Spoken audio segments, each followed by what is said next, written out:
Hi, it's Jerry the King Lawler, and you're tuned in to the Don Tony and Kevin Castle Show. I don't know why you are, but you are.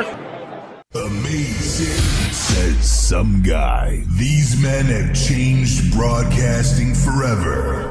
The Don Tony and Kevin Castle Show. Did you hear Roman Reigns? Yaki-ga, huh? You get it, Kev? Oh, yeah, I can't afford Skype. The baseball analogy. Yeah, Kev, I just think with Yaki-ga, I don't speak Japan, and you f***ing people. Oh, yeah, you, DT. What do you think about that, Kev? Oh, well, Batista's pretty f***ing sexy, and did I mention Roman Reigns gives me a boner? And, 1980s baseball and wrestling was better than anything else. DonTony.com.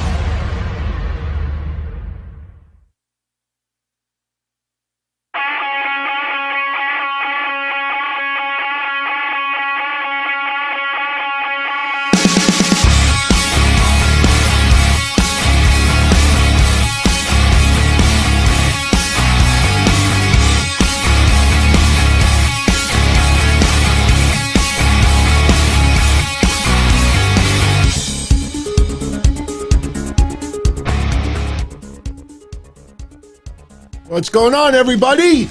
It is Monday night, August 17th, 2020. This is the Don Tony and Kevin Castle Show. I am Don Tony, as always. I want to thank you all for tuning in. I want to thank everybody, especially live, taking some time out of your late Monday night. I know there's a lot of other shows streaming live right now, so the fact that you're choosing yours truly, I really do appreciate it. Now, just to let everybody know that for at least the next 2 weeks, yours truly will be your host. My co-host is taking a little bit of a breather. I think much needed, much deserved. I will be here today. I will be here Wednesday. I will be here Friday. I will be here Saturday. I will be here Sunday. And I will be here next Monday. And who knows? Maybe next Tuesday we do calls. I'm not going to lie. I have the computer set up right now. We could take calls if needed, but a lot of people are saying, with Thunderdome. I don't know, man. Every time I hear Thunderdome, I always think of Public Enemy song, Welcome to the Terrordome. I got so much money on my mind. I do. That's not how it goes, but every time I think of that. But we'll talk about Thunderdome. And the reason why I'm bringing up the Public Enemy song, because something tells me I will probably say the word Terrordome a few times over the next few weeks until Thunderdome gets, in my brain a little bit. But yeah, I mean, in the very near future, I don't know, maybe we will do it tonight. Maybe we won't. Maybe we'll wait till Friday. But that is the call-in number. You can remember it. Very easy, 225-DON-TONY. Don't try to call it now because Do Not Disturb is on. But I also want to shout out those who are on Mixlr that wanted to access the show via audio only. We were always doing it through Discord, but the fact of the matter is, using a second computer with Shangada audio, trying to feed into the mixer, and then going out to all of you, there's some mismatches and little things happen. When you do calls, it's a little bit different since a lot of people will be calling from their cell phones more than anything. So using the second computer for calls is great. But as far as having a co-host for multiple hours, you could get a little gremlin. So, but hey, Raw just went off the air. I'm not going to lie to you.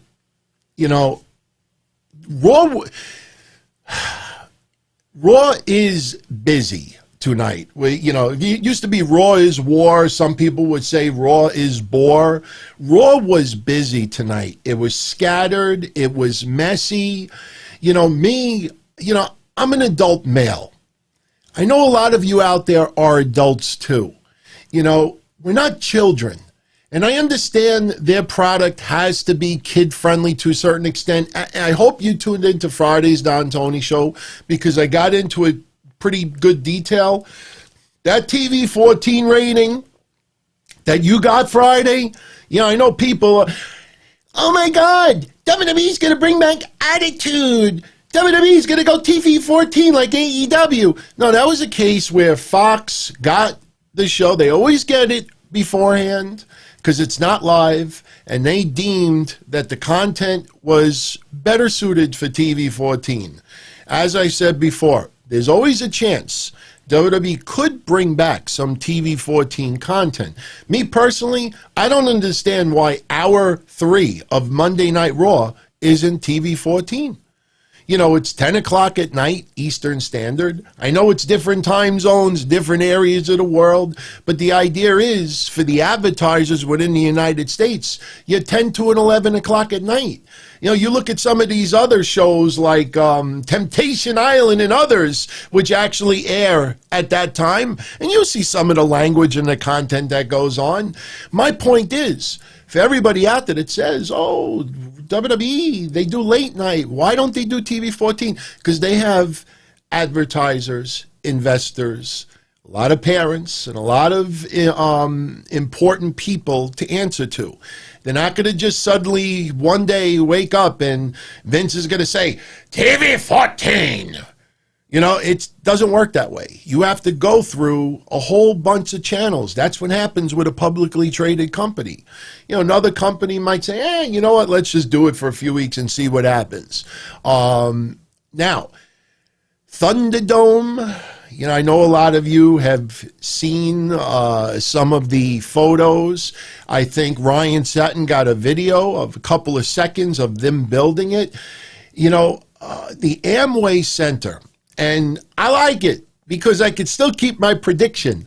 A lot of you out there asked me about a month or two ago, when do you think WWE is going to go back to having some, decent amounts of live fans? Start letting some live fans really into the building. Not just 50 or 100, but let some live fans in. And I told everybody a couple of months ago, Survivor Series. And I'm sticking to it because the deal with the Amway Center is to the end of October, right before Survivor Series. So if you have not seen the video of them setting up this Thunderdome, it is impressive. Almost kind of looks like what they were doing in Saudi Arabia. I mean, it looks almost, I don't want to say on the level of a WrestleMania setup, but they are really going out with this. Now, I am not going to be a Debbie Downer here. I'm going to go into it with an open mind. And if you missed Friday, I actually came up with a way that they actually could generate a little bit of fundage when doing the virtual fans. But I'll say this, I'm open. I'm keeping an open mind with this, and I hope it's good.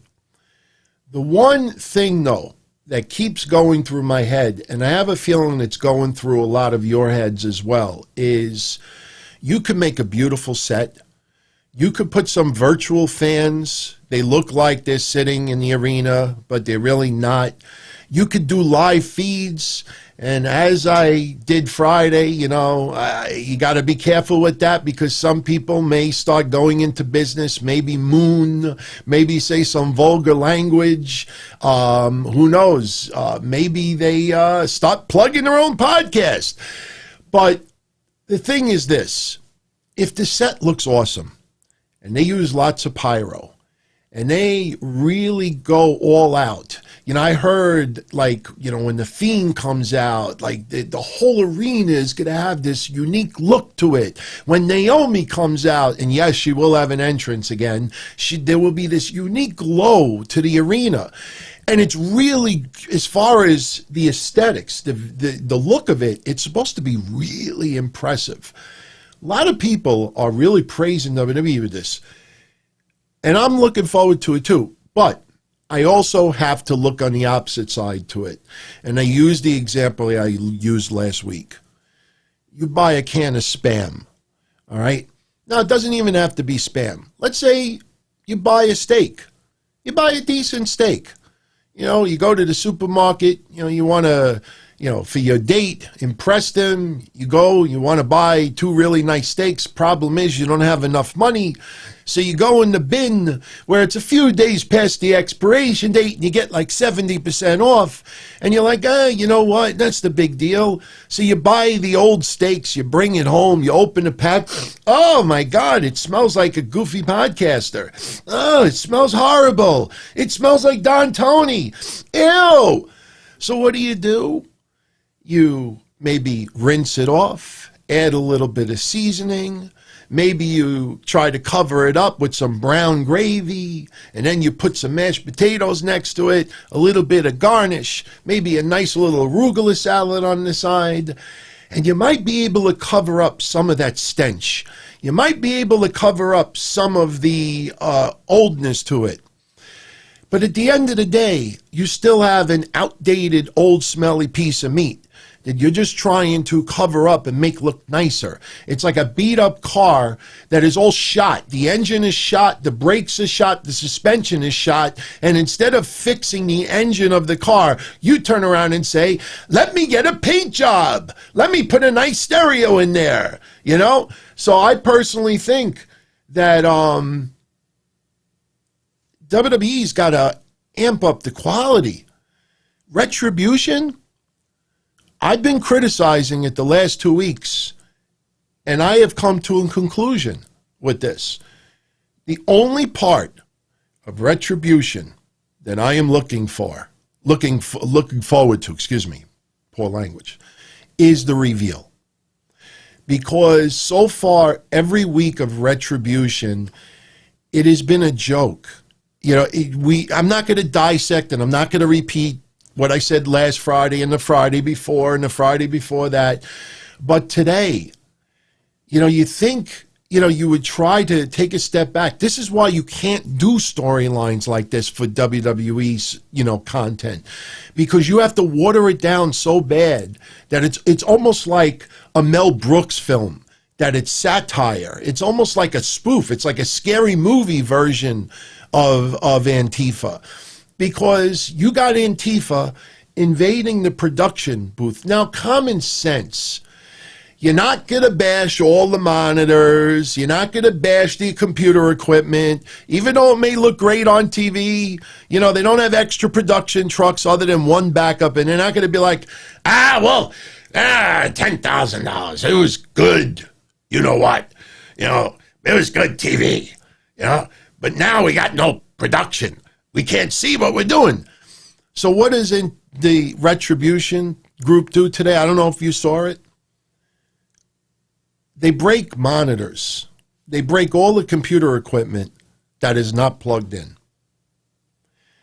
Again, you might think that I'm nitpicking a little bit, but if you're going to destroy WWE and you invade a production and you're trying to sabotage, and that's how Raw opened up today. The feed was messed up. Drew McIntyre's trying to cut his promo. It's all messed up and everything.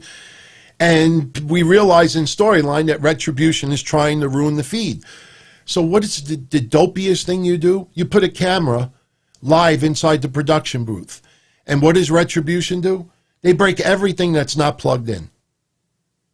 I mean, seriously. You know, again, if I see that, and this is a person that really wants it to be good. This is a person that's a lifelong wrestling fan. This is a person, I don't sit there and try to pick at little things and say, aha, aha, aha, and then try to come up here and do the Mike Johnson to, like he did to Triple H. It's not my style. But I want it to be good. Raw Underground, I praised since day one. It's cool to see people who ripped it from the beginning that are now liking it. It's cool because I enjoy it. I said from before Lashley even showed up, this would be great for Nia Jax. This would be great for Lashley. This would be great for Shayna Baszler. It would be great for some NXT stars. But, you notice something for the last 3 weeks? You know, maybe next week or the week after, some other shows will start noticing it. But we've noticed it since day one. You notice Retribution hasn't tried to screw with Raw Underground? Anybody notice that? Lars? Yes, Lars, perfect for Raw Underground. Seriously, I'm telling you, there's so many people that would be perfect for Raw Underground. The only thing I did not like tonight about Raw Underground, and look, I defended Fozzy at Sturgis. I defended fans at AEW. There's certain parts of the country here in the United States where COVID is not anywhere near the level of other areas. I can't even count how many times I've said this to all of you out there. And I'm sorry for being a broken record, but it's absolutely necessary for me to say this now. COVID will not be gone for years and years and years. When the vaccine comes out, good half of the country is not going to get the vaccine. Not because they hate Trump, not because of this, but because people have legitimate fears of vaccines, flu shots. I mean, how many times in our lifetime did we hear stories on the news that, parents are afraid to give their kids shots because of autism? Or my fiance, her father had a flu shot 3 or 4 years ago, had an allergic reaction, had to be raced to the hospital. My fiance says to me, he's not getting a flu shot. She's not getting a flu shot. I am. But if she doesn't get a flu shot, or her father, one day he could be standing in a Home Depot and somebody else, who didn't get the flu shot or the COVID shot might give it to him. COVID is going to be around for years. So there isn't going to be any perfect scenario for the most part where, the chances of getting it are zero for a very long time. But you're talking about Florida. And Florida is still pretty bad. It's on the decline, but it's still pretty bad. WWE has had more recent COVID tests done. I don't care if every single person in Raw Underground was tested 1, 2, 3. I don't care if they had the rapid test, the blood test, the nasal test, the spit test, well, we're trying to keep the show PG tonight. You notice I haven't cursed yet. Trying to go the whole show without cursing. Friday, I ended up 3, I think. 1, 2, 3. But, they just have more positive COVID tests. Did you notice in Raw Underground tonight? I didn't see anybody wearing a mask. Somebody in WWE has decided that Raw Underground is supposed to be so raw and underground that masks are not cool. And me, again, I defended Fozzy at Sturgis. I defend fans at AEW. I would defend fans if a small group showed up in WWE and then were temperature checked and they social distanced and they wore masks. But everybody in Raw Underground, nobody wore a mask today. And I'm sorry, I don't care if it's an entertainment company. You're sending a very poor mixed message that because part of your form of entertainment is supposed to be very primitive. What are you going to do? Start eating each other's limbs and stuff like that? It's fighting anything goes, so to speak, even though Arturo Ruas and Riddick Moss both went to no contest today. Nia Jax just leaves to go to catering. I am a huge fan so far of Raw Underground. But, little things like that, like, we should not show anybody wear a mask because that doesn't look cool. I think that's I would put the mask on, but there's nobody here. Why would I wear a mask during the show? What I will wear during the show is this for a couple of minutes. Hey, Vince, I bought this hat because I'm mocking Rusev. Did you all check out Miro Rusev's appearance on Ryback's podcast? If you notice, I'm not looking at notes yet today. I got notes. We'll share it, and we're going to definitely pay tribute.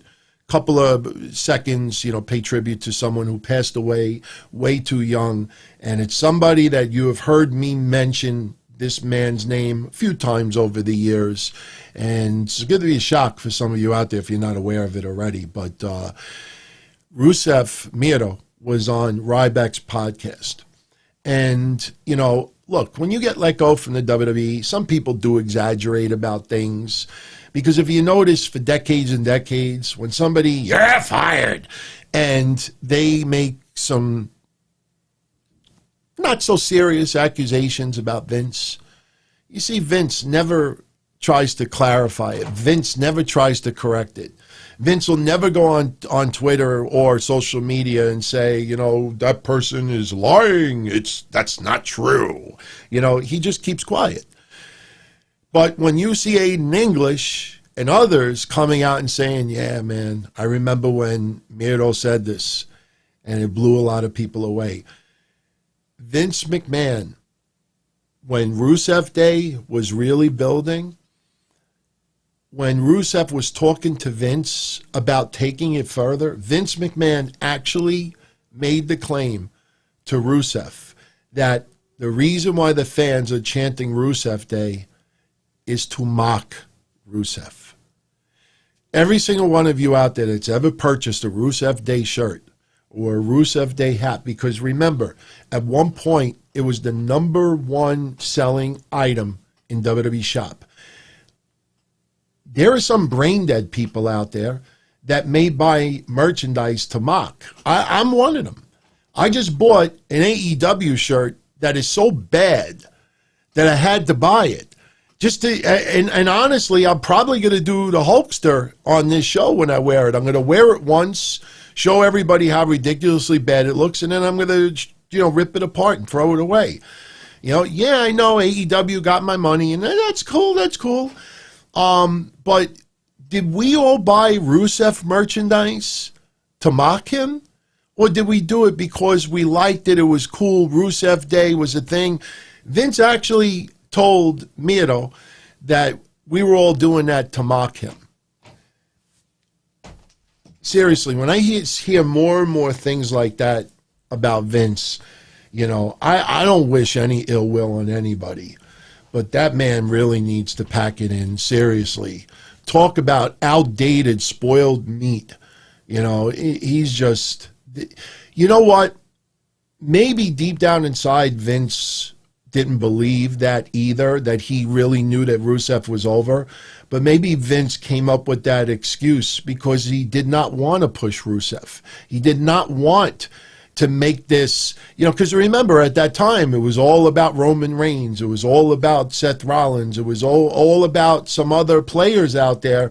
And here comes Rusev Day putting a monkey wrench in the whole machine. And Vince didn't feel like it was worth it. So what does Vince say to Rusev? You know, I mean, you come up with they're just mocking you as like a cop-out for not pushing the guy. So that's terrible. That's absolutely terrible. That's one of the stupidest things that I have heard acclaimed towards Vince in years. I know it may not be a big deal for some of you out there, but that is just god-awful. I just needed to mention that. By the way, you know, I know a lot of you out there are looking forward to Corbin Demolition Night. It is coming soon. You know, we're not setting Corbin on fire, but basically for those that aren't aware of it yet, you know, maybe we'll wait until he wins an important title, and then maybe we'll do Corbin Demolition Night as like a celebration, you know, without getting into a whole diatribe, because we got a stacked show, and I know a lot of you out there want me to talk about Raw a little bit. Plus, we definitely want to pay tribute to someone. And I definitely want to talk to about this jerk-off, this Matarazzi that got arrested, stalking Sonya DeVille. And stalking, you know, is a mild way to put it. Oh, man, if you haven't paid attention to that story, this guy is in a lot of trouble. You have no idea how much trouble that guy is in. But the Rusev, Vince is in my brain. The Corbin Demolition Night, what that is going to be is, in the short, condensed version, back in '79, disco was big in the music scene. I was just a child, but I loved disco as well. My mom loved disco. My father couldn't stand it. But there was a DJ in Chicago or Illinois by the name of Steve Dahl. He actually was a DJ for a radio station, And in 1979, they changed their format, and they booted him. So he went to another radio station, and he started breaking disco records on the air. He would take them and shatter them over his head. And they decided, because at that time, I can't remember his name right now, but the owner of the White Sox, he would do a lot of crazy promotion nights. And they agreed that during the night of a doubleheader in July, I don't know if it was July 17th of 79, but it was July of 79, during the intermission of the doubleheader, this guy, Steve Dahl, was going to come out. And basically everybody that went to the game that night, if you brought a record, you could get in for 99 cents. And Bill Veeck, that's who it was. Luis, you were this close. Bill Veeck. So you got into the game with 99 cents in a record. The thing is that you were supposed to leave your record at the door, and then they were going to take all the records, and then during the intermission between both games, they were going to blow them up in center field inside a giant garbage bin. Well, things got out of hand. A lot of people got drunk. They didn't leave their records at the door, so they're flinging them like Frisbees during a baseball game, and that could saw somebody's head off. And after they blew up the records, all the fans, a lot of them stormed the field, thousands. The field was all torn up. There were fires, and it was a mess. But they blew up a ton of disco records. So I announced, and I only mentioned the P.O. Box address once. And do you know, no joke, I've already gotten 52 Baron Corbin cards from all of you out there. I had this one, I had two, but I had this order, 52. My mail, I already got 52 Baron Corbin cards from all of you out there, and there's some really nice ones in here. There's like gold refractors and stuff. I feel like Don West. Barry Bonds! Look, everybody, Barry Bonds! So, next week or Friday, I'll put the P.O. Box on the screen. If you have any Baron Corbin cards, send them to yours truly. And then sometime in the very near future, I will take them. I will show everybody. We'll put them in a bucket or a bin. I don't care how many cards it is. And I'll get a couple of M80s and we'll blow them up. So, yeah. I don't even want to waste one.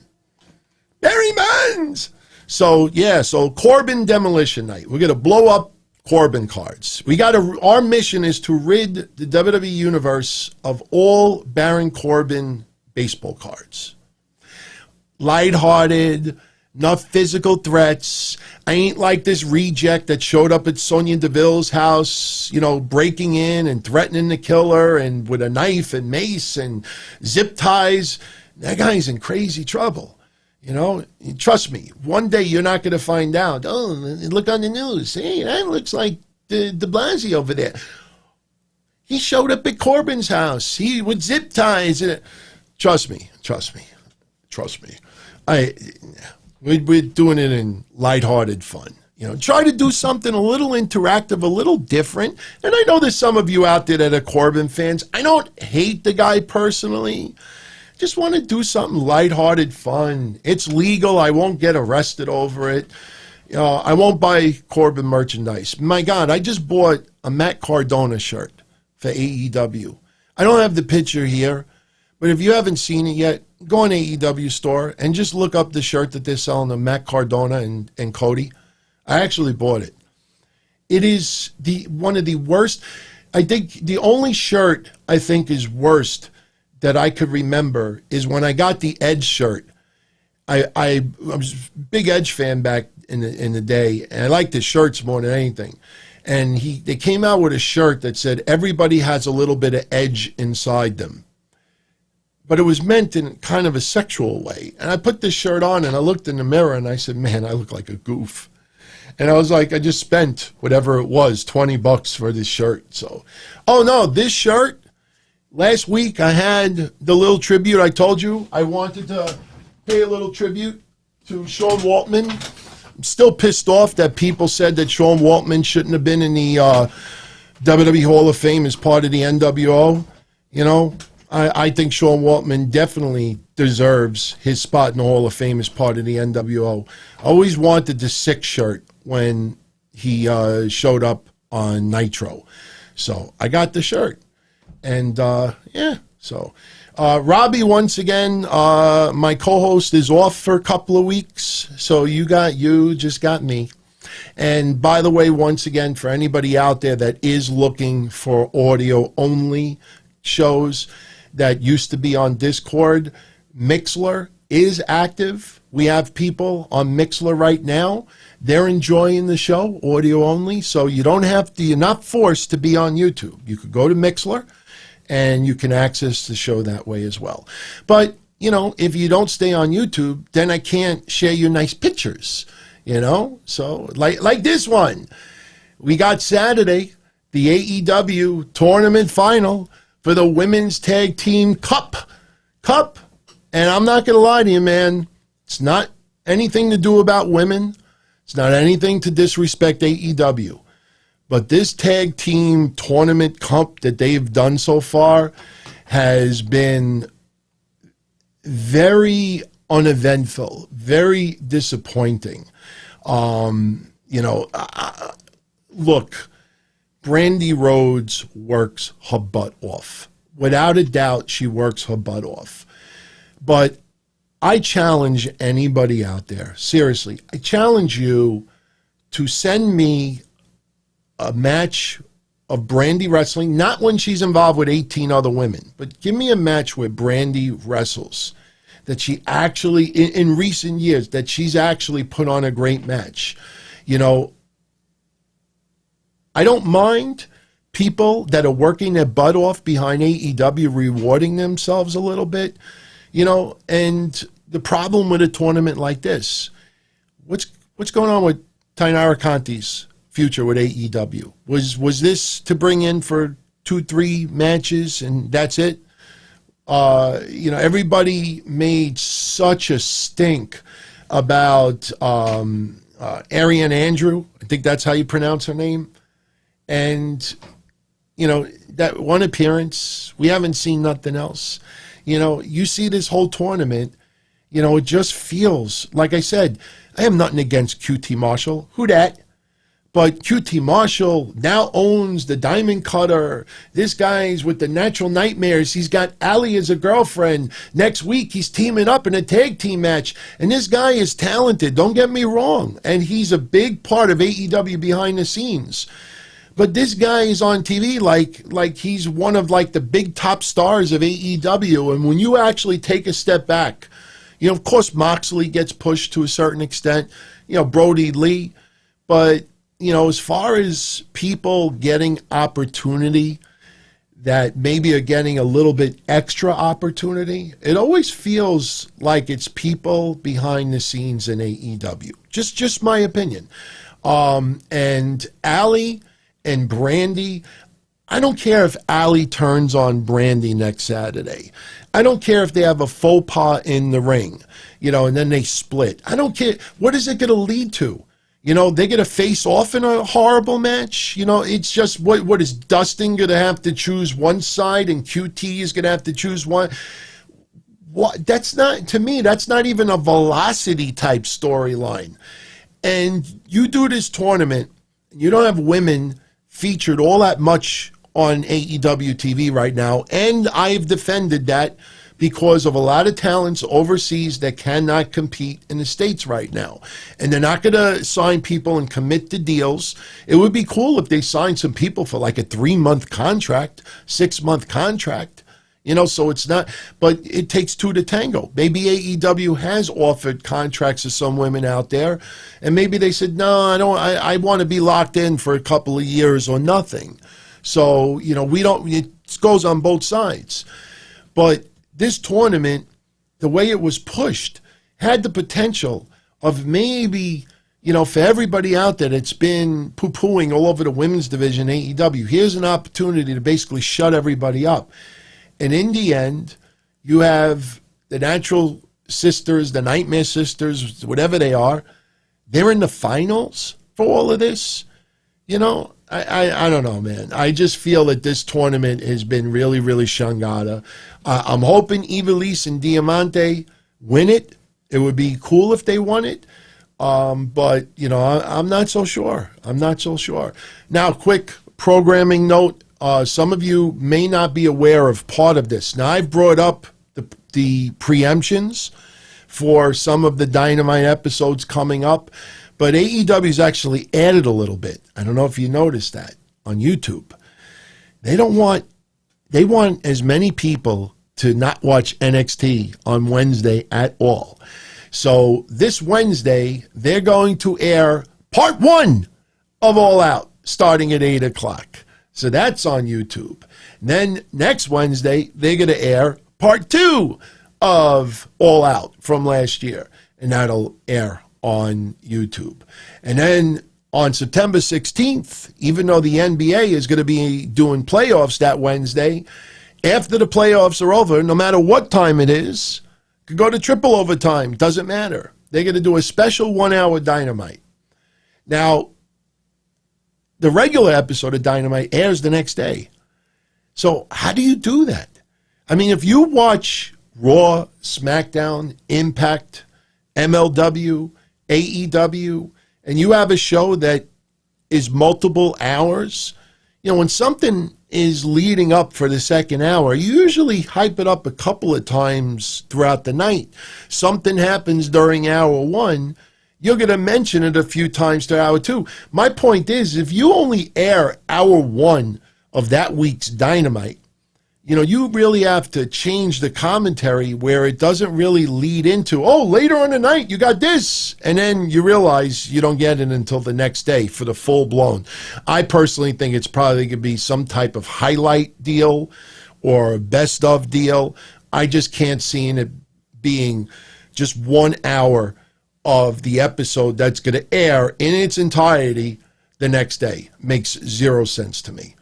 So, anyway, should we talk a little bit about Raw? Should we? By the way, I want to thank all of you for nudging me over the 15,000 subscriber mark. About 7 months it took, which is phenomenal because I didn't even think we were going to have like 10,000 in a whole year. But if you haven't subscribed yet, you know, if you enjoy the channel, please do. And I appreciate it. I appreciate it. We got some really exciting things coming in the very near future, including Sweat, because it's hot in here. I try not to keep it on, but thank God you all don't hear it. But shout out to Bold One. Shout out to A. Espinoza and all my posse out there.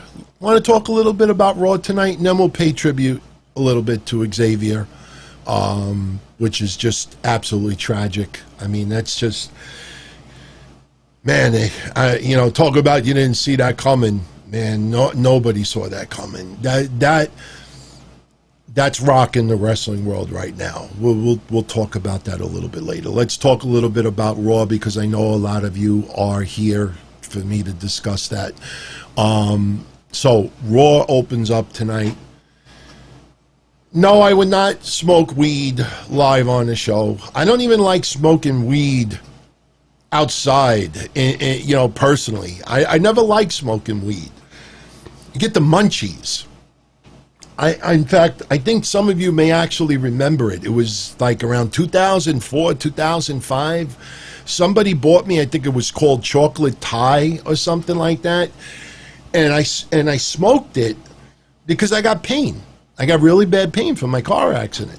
So somebody said, you know, you should smoke a little weed. You know, it's. I mean, that's just way before, you know, medical marijuana became like a, you know, a real deal in some states. And somebody sent me Chocolate Thai, and I smoked it, and I liked it. And I got hungry, and I decided I was going to make myself some spaghetti. I swear on my mother, I boiled a pot of spaghetti. I took a frying pan. I took some diced garlic, little olive oil, salt, pepper. I kept shaking like Jiffy Pop popcorn. I kept shaking the frying pan so the garlic wouldn't, like burn. And then after the pasta was boiled, I just poured the whole thing in there, a whole bunch of pecorino romano cheese, ate it, loved it. Looked at the clock, it was almost 4 o'clock in the morning.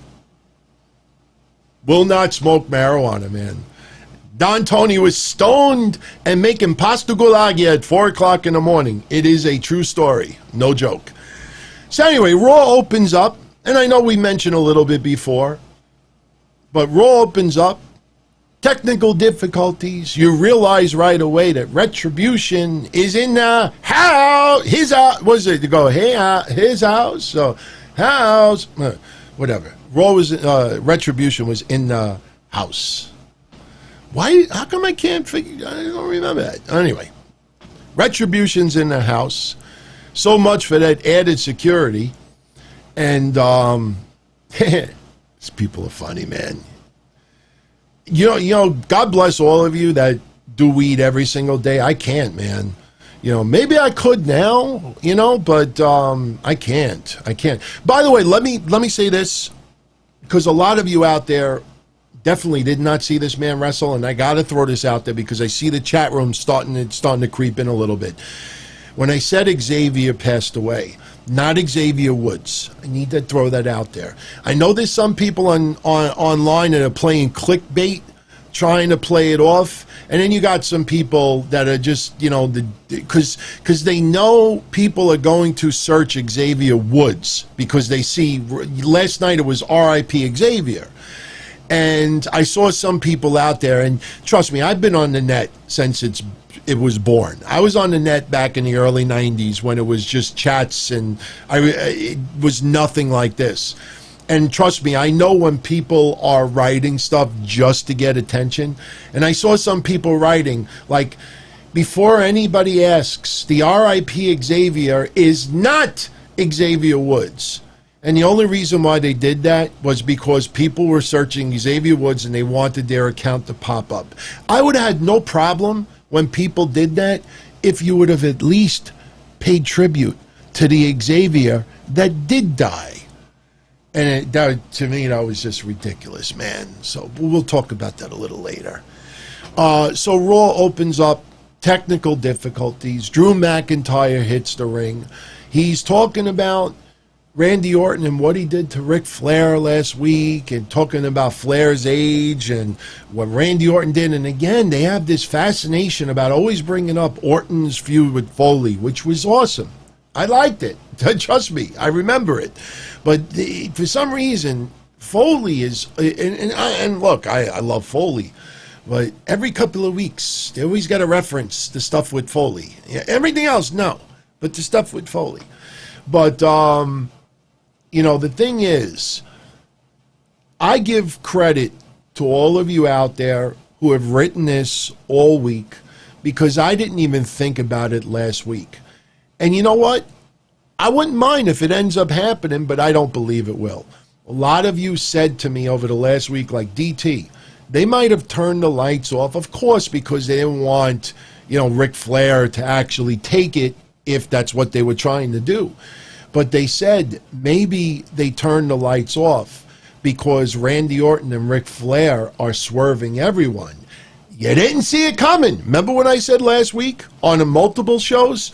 You'll probably have 5 or 6 matches on SummerSlam where at some point you'll probably say, you didn't see that coming. Like it's almost like WWE's intentionally for almost every match to have some swerve. Swerves are great. I love swerves. We don't get enough swerves in the last couple of years. But if you start filling up the entire show with swerve, you didn't see it coming. You didn't see it coming. Michael Cole saying it. Corey Graves saying it. Blah, blah, blah saying it. You didn't see it coming. You didn't see it coming. If everybody didn't see it coming, then nobody didn't see it coming. Don't give me 7 different matches of you didn't see it coming and then give me 7 months of nothing. It's a little bit too much. I don't want to see a swerve with Rey or Dom yet, just because you didn't see it. You never saw it coming. I don't want to see a swerve with Asuka possibly winning 3 belts in 1 week because you didn't see it coming. I don't want to see Ric Flair come out and actually help Randy Orton win, and that was all a setup to Drew McIntyre because you didn't see it coming. Cedric Alexander possibly joining up with the Beatdown Clan, because you didn't see it coming. Sonya Deville and Mandy Rose, Sonya gets her hair cut off because you didn't see it coming. You could just go down the list, one after the other, after the other, after the other, after the other.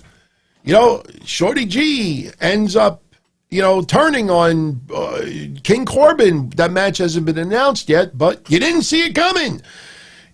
Don't give me 9 you didn't see it coming, because I will say it 95 times if I do a pay-per-view recap Sunday. By the way, as far as recaps this weekend, I'm probably, I am going to do one Sunday night. It's either going to be solo, or if Soup is not doing a recap, Mish will be joining me. Mish and I have not done a podcast together outside of Patreon since we did the One Chip Challenge.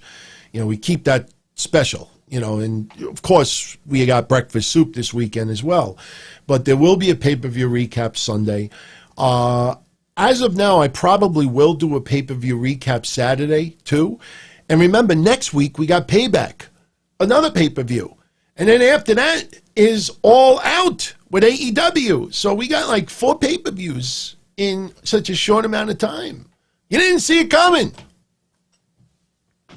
But, so I don't want to see that much, because if you have 9 swerves and you don't give us swerves for years and years and years, what does that say on WWE? I laugh, when I'm watching the Shawn Michaels segment earlier, cutting the promo with Drew McIntyre, and talking about Drew McIntyre took the belt off of Brock Lesnar, who had a stranglehold on the belt for God knows how long, and really knocking about Lesnar having the title and basically keeping it hostage. Meanwhile, it was WWE's decision to do that, not Brock Lesnar. I like when they do those storylines on TV. Remember when a ref screws up on a pay-per-view and then they try to turn it into a storyline that, it was realistic? They're the ones that screwed up. And then you're trying to turn it into a storyline when it was intentionally a screw-up. I hope I'm not confusing. Maybe if you all smoke weed right now, maybe it'll make a little bit more sense. But anyway, we got more, interference. And then we go into the production truck, and again, retribution. I'm not going to start breaking my equipment that's not plugged in right now. But again, I don't care who is behind the mask. People could see hair. Oh my God, it's Santana Garrett. Oh my God, that looks like this person. Oh my God, that was blah, blah, blah, blah. Give me a good storyline. It's like if a movie stinks, but somebody in the movie you like, if the movie stinks, have the kahunas to say the movie stinks. You don't praise the movie simply because you like one of the persons that are appearing in the movie. Again, stickler to detail, maybe. But when they're in the production truck and they're trying to kill a connection, they're trying to ruin Raw tonight and remove the cameras, and you don't break any of the monitors. Again, I understand they're very, very expensive, and not just expense. Yes, anything could be replaced, but you don't want to break something where you really can't do something then. It's like, all right, you ever see those dumb videos that pop up on Twitter once in a while? Somebody's playing a video game and they get so angry that they throw the controller through the TV and they break the TV on purpose. Or they're playing a game with their friends in person and they get so angry that they put their fist through the TV. All right, now what, moron? Now you can't play games anymore. So you don't want, obviously, retribution to break the legitimate equipment, because then you may not be able to do production at that time. That's why you don't put them in the production truck. That's why you don't have them in there with baseball bats. That's why you don't have 8 monitors that happen to not be plugged in, and they pick up only, like I said, it's almost as bad as when they attacked the quote-unquote fans alongside SmackDown, and they drop the weapons before they attack the people. You know, it's. I know I said it before, and I said it last week. I'll say it again now. The only part of Retribution that I am looking forward to is the reveal. And let me also say something else. Very, very important. Something that nobody is thinking about. They're going to the Amway Center. That is their home until the end of October, at least. That is why they are setting up this beautiful stage and setup, because they don't have to tear it down after Raw. They don't have to tear it down after SmackDown. They don't have to tear it down after SummerSlam. They don't have to tear it down after next week's Raw. That setup stays up for the next couple of months at minimum. So this is a wonderful thing. But after the TV 14 stuff that happened on Fox, and now you're in the Amway Center, remember this. This Retribution storyline now needs to really be sped up. There has to be a major shift in this Retribution storyline, because are you going to have Retribution start trying to destroy the Amway Center? Are you going to have Retribution go in the arena and start breaking those LED panels? How is it going to look if Retribution shows up at the Amway Center and the only thing they break up is the hot dog machine that's not being used right now because there's no fans to buy hot dogs? So the fact that they're going to the Amway Center, this affects the Retribution storyline. But take note, as I said before, Retribution has not affected NXT. Retribution has not affected Raw Underground. And remember, the same week that Retribution showed up is the same week that Raw Underground started. I've been saying the idea for a couple of weeks now that maybe Shane is involved with this. I don't know. It was just an idea. It wasn't a prediction. It was just an idea. But Retribution and Underground showed up at the same time. Don't know. But anyway, they teased that Rey Mysterio might be on Raw tonight. And unfortunately, that tease just really, I don't know what Mickie James was thinking. I mean, look, she's a professional, obviously. She's getting paid. She's, really, really, good performer. But, to do that tonight to Mickie James, I understand she's not the focal point of women's wrestling anymore. She hasn't been on TV for a year. You hype up last week that she's coming back. They hype it all over social media. And you do that. Raffman, I'm not saying this to be a jerk. I could care less what outrage there is on Twitter. I could care less. There's outrage for everything. There's outrage because this person doesn't get an entrance. This person is not being used this way. This person's not being used that way. You see Velveteen Dream?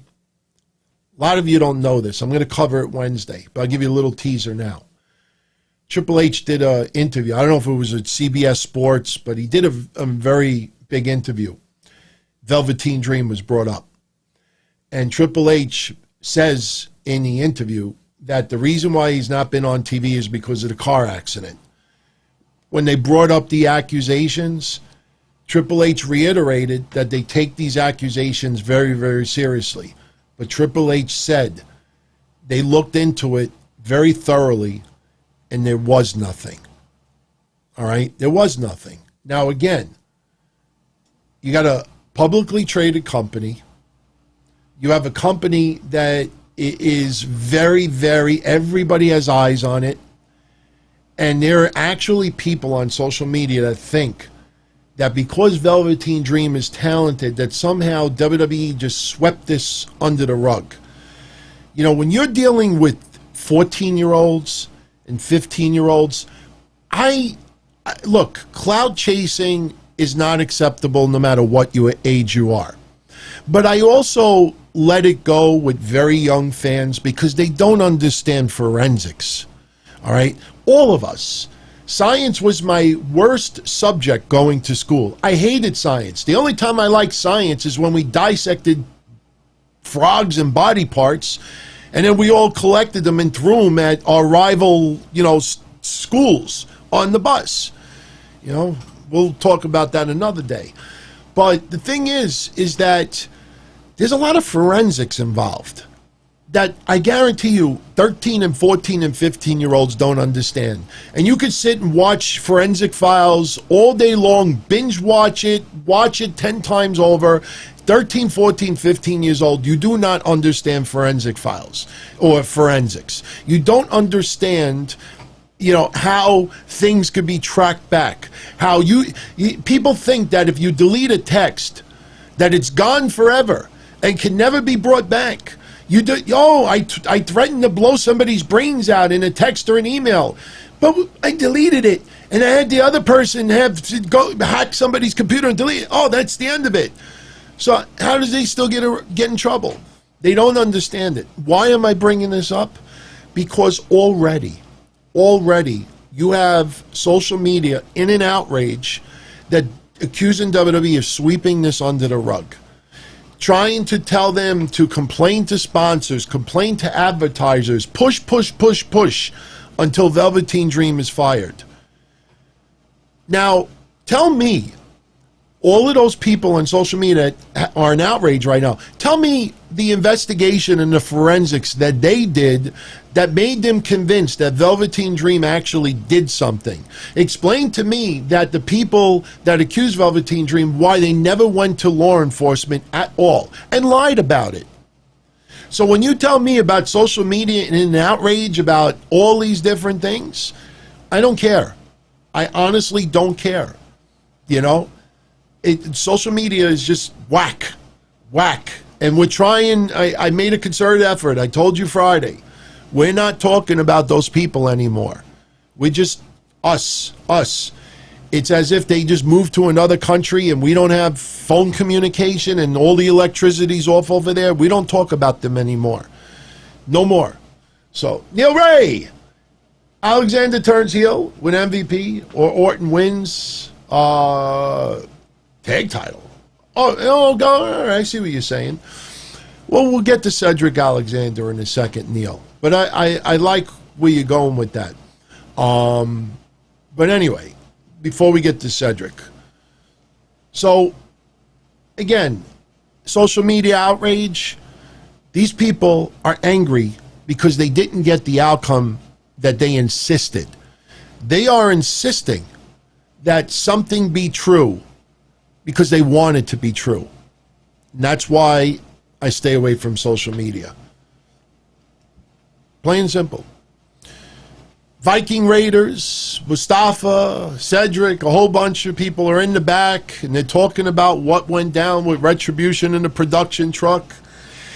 And Drew McIntyre is sick of Retribution coming to WWE's house and taking a dump and blah, blah, blah, blah, blah. But the funny thing is, almost everybody in the WWE roster seems to be taking a dump whenever Retribution's around. Think about it. They invaded that production truck in storyline purposes. They raided the production truck. We're all home. I mean, the Performance Center is not like a size of a football field. So you got to run from the goal from one side and run to the other side. In storyline, you're in the back. They're in the production truck. Well, you know what? You do it like a bad film. Just, hey, I'll be right back. Lock the production truck door. That's it. They're stuck inside the production truck. What are we going to do? Everybody's taking it down. That storyline is so sloppy. It's not even that it's so bad that it's good. It is so sloppy. I understand, James. You got to go. But still, man, plus, I don't know how many stalls the Performance Center has. Everybody's taking a dump at the same time, while Retribution is doing this. Where's the security? If your security is not, look, I don't bring politics on the shows anymore unless it's something we really need to talk about. But what do you hear Trump saying about all these states like Chicago and New York? If your law enforcement can't do the job, we'll bring the feds in, and we'll have it done in 2 minutes. So in storyline, if the security people that WWE's hiring is not stopping retribution, in storyline, why aren't you calling the cops? You know, this is why a storyline like this is so sloppy and so bad.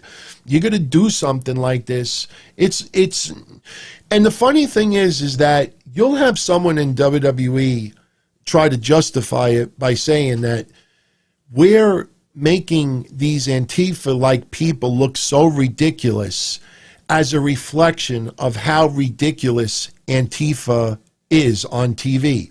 And that's all nice and good. Say that to the person who lost their business. Say that to the person who got their ass kicked and they're 70 years old. Say that to people who are getting hospitalized, beaten up by groups of people. You know, you can't turn around and make it a joke. And I wasn't going to do this. I know some people are going to get angry at me when I do this, but I don't care. I'll do it anyway.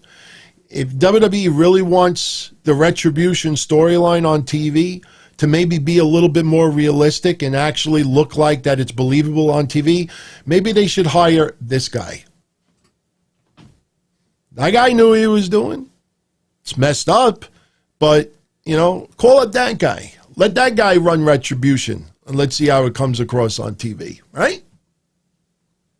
Anyway, MVP comes out, Shelton Benjamin, Bobby Lashley, they're cutting promos. MVP still talking about blinking lights and this, and that. Apollo Crews comes out, and he makes MVP an offer they couldn't refuse. Trying to understand what MVP would have got out of it, other than that Lashley and Cedric would have been able to stay at ringside. But it's not funny, man. But yeah, that guy, man, he's screwed. His life is in massive trouble. Yeah, he might not be out of jail because he probably has no fundage. You know, we have Thunderbird. You know, that guy's just in massive trouble, man. Sonya DeVille, that's just, I feel so bad for that woman. And also when you think in 5 days she's going to be bald as well. That's just so bad. That is the risk you take, you know, and it's not just Hollywood or sports figures or public figures that happens to. That happens to everyday people as well. That is scary stuff, you know, especially when, you know, somebody shows up at your house with mace and a knife. And I looked at his social media. I did not post his social media because why would I put attention to it? You know, we always see on TV when a terrorist strikes, you have people say, don't mention his name. You're just giving that person a stardom. Well, if that's true, why would people post this guy's social media account and give him attention? I see people doing that very same thing. Oh, this is disgusting. This is terrible. This should never happen. But you're posting everything about the story. Look. It's terrible. Nobody should. So anyway, let's get back to Raw. Again. So Apollo Crews makes an offer. If I beat Shelton Benjamin, then Shelton Benjamin and Lashley are barred from ringside at SummerSlam. Okay. What I don't understand about that whole idea is Apollo Crews should have said, I'll take on Shelton Benjamin and Bobby Lashley. And if I beat any of them, whoever I beat cannot be around ringside. But the reason why they didn't do 2 matches is because of the six-man tag elimination match that happened later. Bobby! They weren't going to have Bobby get pinned. So what happens? Apollo Crews pins Shelton Benjamin. So now Sunday at SummerSlam, Shelton Benjamin and Bobby Lashley. Bobby! Hey, Bobby! I want to watch that movie, The Fan, again. If you've never seen that movie with Wesley Snipes and Robert De Niro, it's one of my favorite movies of all time. Sure, Robert De Niro has turned into a whack job, but I love that movie. Hey, Bobby! So Bobby and Shelton are banned from ringside Sunday. To make matters worse, R-Truth comes out and then pins Shelton Benjamin, so R-Truth is now the 24/7 champion for a little while. Next, we have Angel Garza. What's this fascination with Demi Burnett from The Bachelor? I mean, I understand, demographics you're trying to target. Now, be honest, chat. Be honest with me right now. Tell me straight up. Do any of you? She's a cute girl. I'm not going to criticize her. I don't know nothing about her. But does anybody out there actually like Demi Burnett as far as being on WWE Raw? I mean, I know she's beautiful. Not questioning that. But does anybody out there actually like, oh, look, it's Demi again. It's Demi. Yeah. Seriously, does anybody, she's not the demigod. She's, what they should call her, the demigoddess. I'm surprised why they haven't done that. I'm the demigoddess. Maybe she, for all I know, a social media account, that might be her hashtag. Hashtag demigoddess. Yeah, nobody, seriously. And we're not trying to be sarcastic right now, For the one Demi fan out there, or maybe Demi herself, I don't want to be like, nobody likes me. Why is she on this TV? Seriously, Charlie Caruso is not enough for Angel to hit on? We have to have a blonde nobody in wrestling? She's a nobody in wrestling. Nobody cares about her. Not only that, Angel Garza, and I'm talking in storyline here. How many of you out there have ever given a rose or a flower to maybe a coworker? Or maybe you go to a deli and, this a girl or a man that you have a crush on or you're attracted to, and you buy them a flower. Oh, it's so cute. You mean to tell me you're going to do the same thing again every week? Maybe when you're 85 years old, that might be the in thing to do. Ooh, he sent me another flower. He sent me another flower. Angel with the broken record every week. Look what I brought you. I have it. This beautiful. Where did you get this? Look at this rose. My God. I'll put it with the same one that you gave me last week. Broken record. Raw is broken record. Don't care about Demi Burnett. So we have Ivar losing to Angel Garza. Oh, and by the way, I need to mention this too. After the whole match with Shelton and Apollo Crews, he got the beatdown by the Beatdown Clan. And we had Ali and Cedric and Ricochet. Ah! I just cursed. First time, man. Because not that I don't like Ricochet. I like Ricochet. But as I said last week, WWE is treating Ricochet like shit. He lost today, in 1 minute? So I call him Ricochet. Because that's how WWE is treating him like right now. I'm going to come up with something for Ricochet, for Cedric, even though Cedric, they might be trying to tease a little bit. I don't know if they could actually do that. But, they're treating him like crap. But, so we get back to Ivar and Angel Garza. Angel Garza picks up the win. During all of this, we have Samoa Joe claiming that he's got footage. And then we also see Angelo Dawkins on the screen with Demi Burnett. Earlier, Demi gets a chicken leg or a turkey leg or whatever it is from one of the Viking Raiders. So she's got a rose. She's got turkey. She's with Angelo Dawkins. Demi gets around,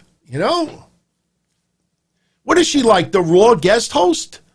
Seriously, what are they, snowed in and she can't leave? By the way, something I saw tonight. Shout out to Steven, because he's the only other person that I saw tonight pick up on it. I picked up on it right away as well. After the match was over and Samoa Joe was teasing that they got some video, and it ends up it's going to reveal who poisoned Montez Ford. What I found really confusing about it is in storyline. Angelo Dawkins saw the video. He knows who poisoned his tag team partner. And he's smiling, he's hanging out with Demi and, talking all the street profit stuff and everything like, hey, my partner, I figured out who got poisoned and this and that, and yeah, it's all good, yeah. So anyway, Zelina Vega seems to be a little concerned. I think back to a week or two ago where Zelina Vega, felt like she was the baby face in it. It wasn't me. So we then see footage of a red cup, and it's funny because I have the same red cups inside, the solo cups. There's a red cup, and so we know that it's Montez Ford's. They put the crown next to it. Now, not for nothing, I would have done something with the crown instead.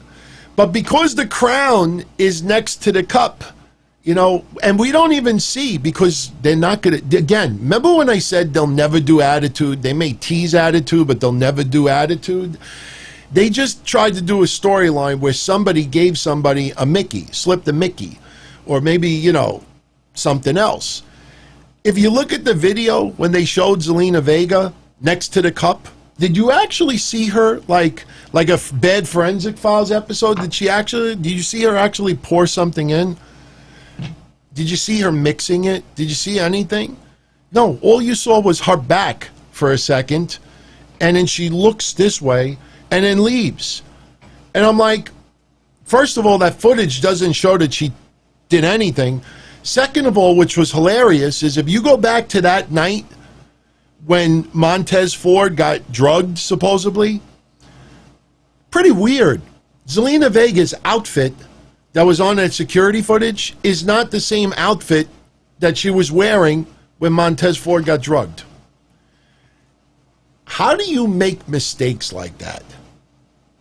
How do you make mistakes like that? Seriously.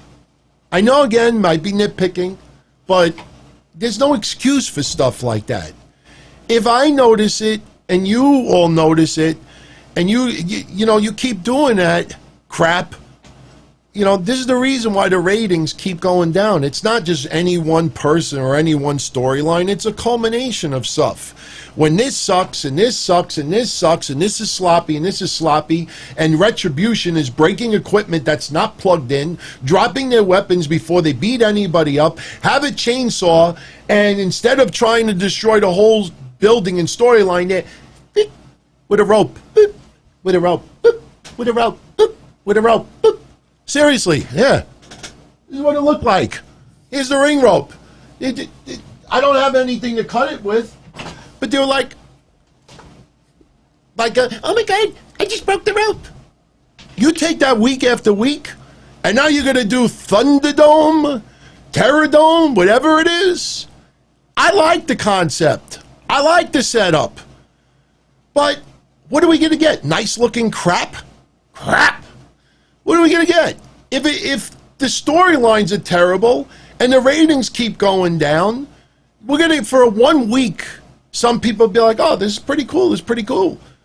Yeah, but they still have Corbin doing this, and they still have people doing.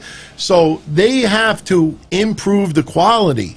Just because you're putting a nice little garnish on a piece of crap, it's still a piece of crap. We've all been saying that so much of the content has been very subpar. It's not because no fans are there. It's not because, we're in the middle of COVID. COVID hurts the lungs. COVID hurts the breathing system and some other things. COVID doesn't cause writers to suddenly get brain dead and write like they belong in a nursery school. Seriously. So SummerSlam predictions. SummerSlam predictions. I'm going to do Friday after SmackDown. Friday we'll talk about SmackDown. We'll do SmackDown predictions. If this Thunderdome thing is really good or really bad, then I definitely will do call-ins on Friday, Maybe Friday's show will just be SmackDown predictions and call-ins. Maybe we'll do that. Let's see how it goes. Wednesday, I will do the quarter-hour breakdown of last Wednesday's shows. I do have it, and it is very interesting. Some of what I said last week ended up being the case. So we'll talk about that on Wednesday. But getting back to Raw. So now, we see, this all going down. And in the midst of all this, Angelo Dawkins is trying to get Demi Burnett's number. This is all when he just finds out that his partner got poisoned from Zelina Vega. I mean, it's just, again, it's just sloppy. It's just not thinking thoroughly through. So, Zelina Vega arguing with Charlie Caruso, blaming it on her for everything that's going down. And here's where it gets worse. Mickie James, she's back. She's wrestling. Hey, maybe she'll get a little bit of a push this time around. No. What we get is we get Natty versus Mickie James. Lana is in Natty's corner. And after about 2 minutes of wrestling, we see Seth Rollins and Murphy come out, and they start arguing with Samoa Joe because they think Rey Mysterio is going to be there. Remember when I said earlier, that tease of Rey Mysterio pretty much gave the middle finger to Mickie James and her fans? She's a team player. She's not going to complain. But she's back after a year, and you put her in a match with Natty. After 2 minutes, you have two wrestlers come out, interfere, not in the match, but they're around ringside arguing, and somehow Natty knocks Mickie James off of the ring, because I guess she was not paying attention. She was looking at Rollins and Murphy yelling.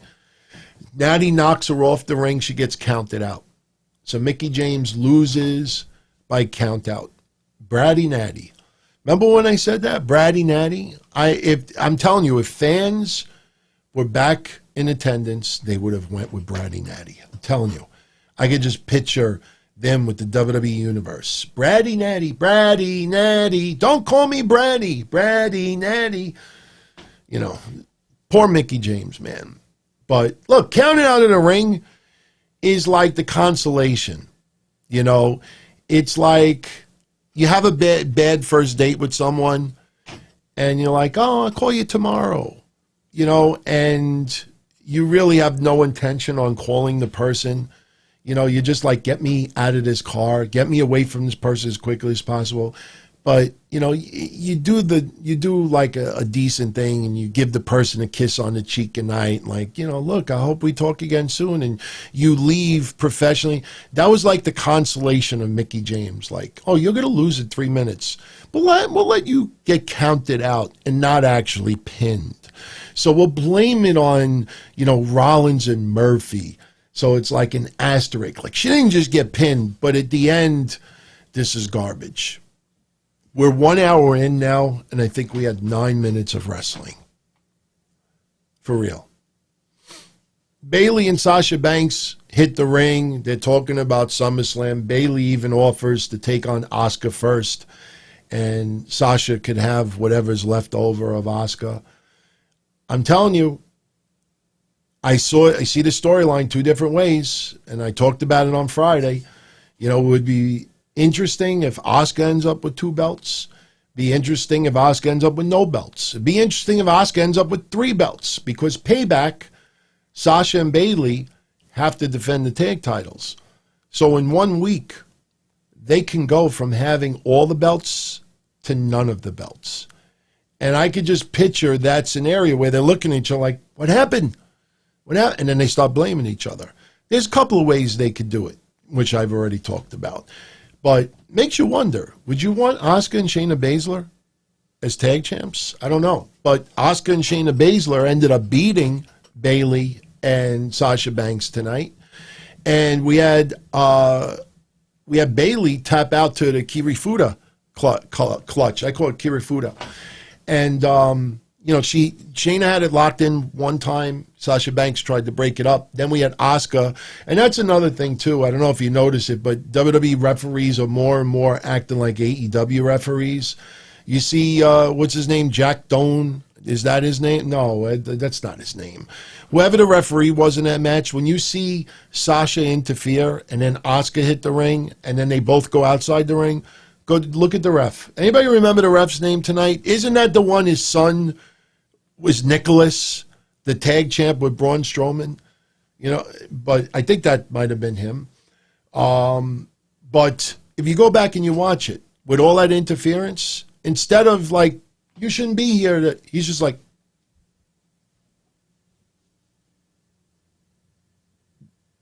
Jim Cone? If you're going to write it, spell it correctly. John Cone? Somebody, Jim Cone, Jim Conner, John Cone, whatever the referee is. You know what I'm talking about. John Cone, is that really it? John Cone. Why does that not sound right? His son Nicholas is the tag champ, wasn't he? I don't know. David Cone, yeah, David Cone. John Cone, really? That doesn't sound right. I don't. But anyway, he's a doofus. Go back and watch the match. She's like this. Just, I'm telling you, if you look closely, they could have an AEW logo on, and you would have been like, oh yeah, it's normal. It's all right. It's all right for our stuff. So you have Shayna Baszler and Asuka win, which I think may set up a tag title shot at Payback. Don't be surprised. I'm curious. I actually kind of look forward to that. How would you feel if Asuka beats Sasha and becomes a Raw Women's Champion? Then she beats Bayley and becomes a SmackDown Women's Champion. And then she teams up with Shayna Baszler and they win the tag titles. What do you think about Asuka 3 belts? I mean, that would be pretty cool because she's the MVP of COVID, but at the same time, Asuka would be tying up 3 different titles. All the titles. Asuka, is she the Ultimo Dragon? Wait, not Ultimo. Yeah, Ultimo Dragon. Would she be the Ultimo Dragon of this generation? I don't know. People, you people are crazy, man. By the way, like I said, if you're enjoying the episode, I appreciate if you give a little thumbs up. Allows the more thumbs up or even thumbs down, it shows up as recommendations on other YouTube pages. And I always envision the reaction of some of my haters getting this show as a recommendation. Like, what's this crap showing up as a recommendation for? It's almost like when I go on Twitter, or you get the email from Twitter and it says some suggestions for people to, to follow. And I get the suggestions and it's like Nancy Pelosi, Mike Johnson, Dave Shearer. I'm like, what are you intentionally trying to piss me off today? So I kind of like compare it to that. So, and subscribe, because I think starting next week, we're going to start doing some pre-recorded stuff. What's Pat Buck's fascination with Nia Jax? By the way, you all like Nia Jax's hair now? Kind of looks like Skittles. She's got the Skittles look with her hair now. I'm not knocking on it, but it's interesting look to her. She's got the Skittles colors. But taste the rainbow. She's probably tasted the rainbow a few times. Skittles, I should say. So anyway, after the match is over, Nia Jax knocks Shayna Baszler. Even before the match, Nia Jax attacks Shayna Baszler, and here comes this obsessed freak, Pat Buck. Pat Buck, where are you for retribution? Where are you when other people are getting beat up? Where are you when Dominic's getting whipped like a government mule? But when Nia comes out, oh my God, I gotta go. Seriously.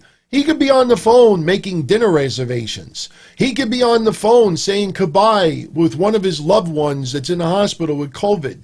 He could be on the phone with the IRS. He could be on the phone with the President of the United States. And then Nia Jax hits the ring. Gotta go. Why would I care about Pat Buck in the first place? Seriously, you know what? Why not have Demi and Pat Buck go on a date and record it for Raw? Let them double date with Otis and Mandy Rose. Don't care. So anyway, Titus O'Neil, he won the Synopsis Sentinel Award. Good for him. But as I watched that segment when they did that, I started asking myself, When he goes up to accept the award, do they play that entrance music?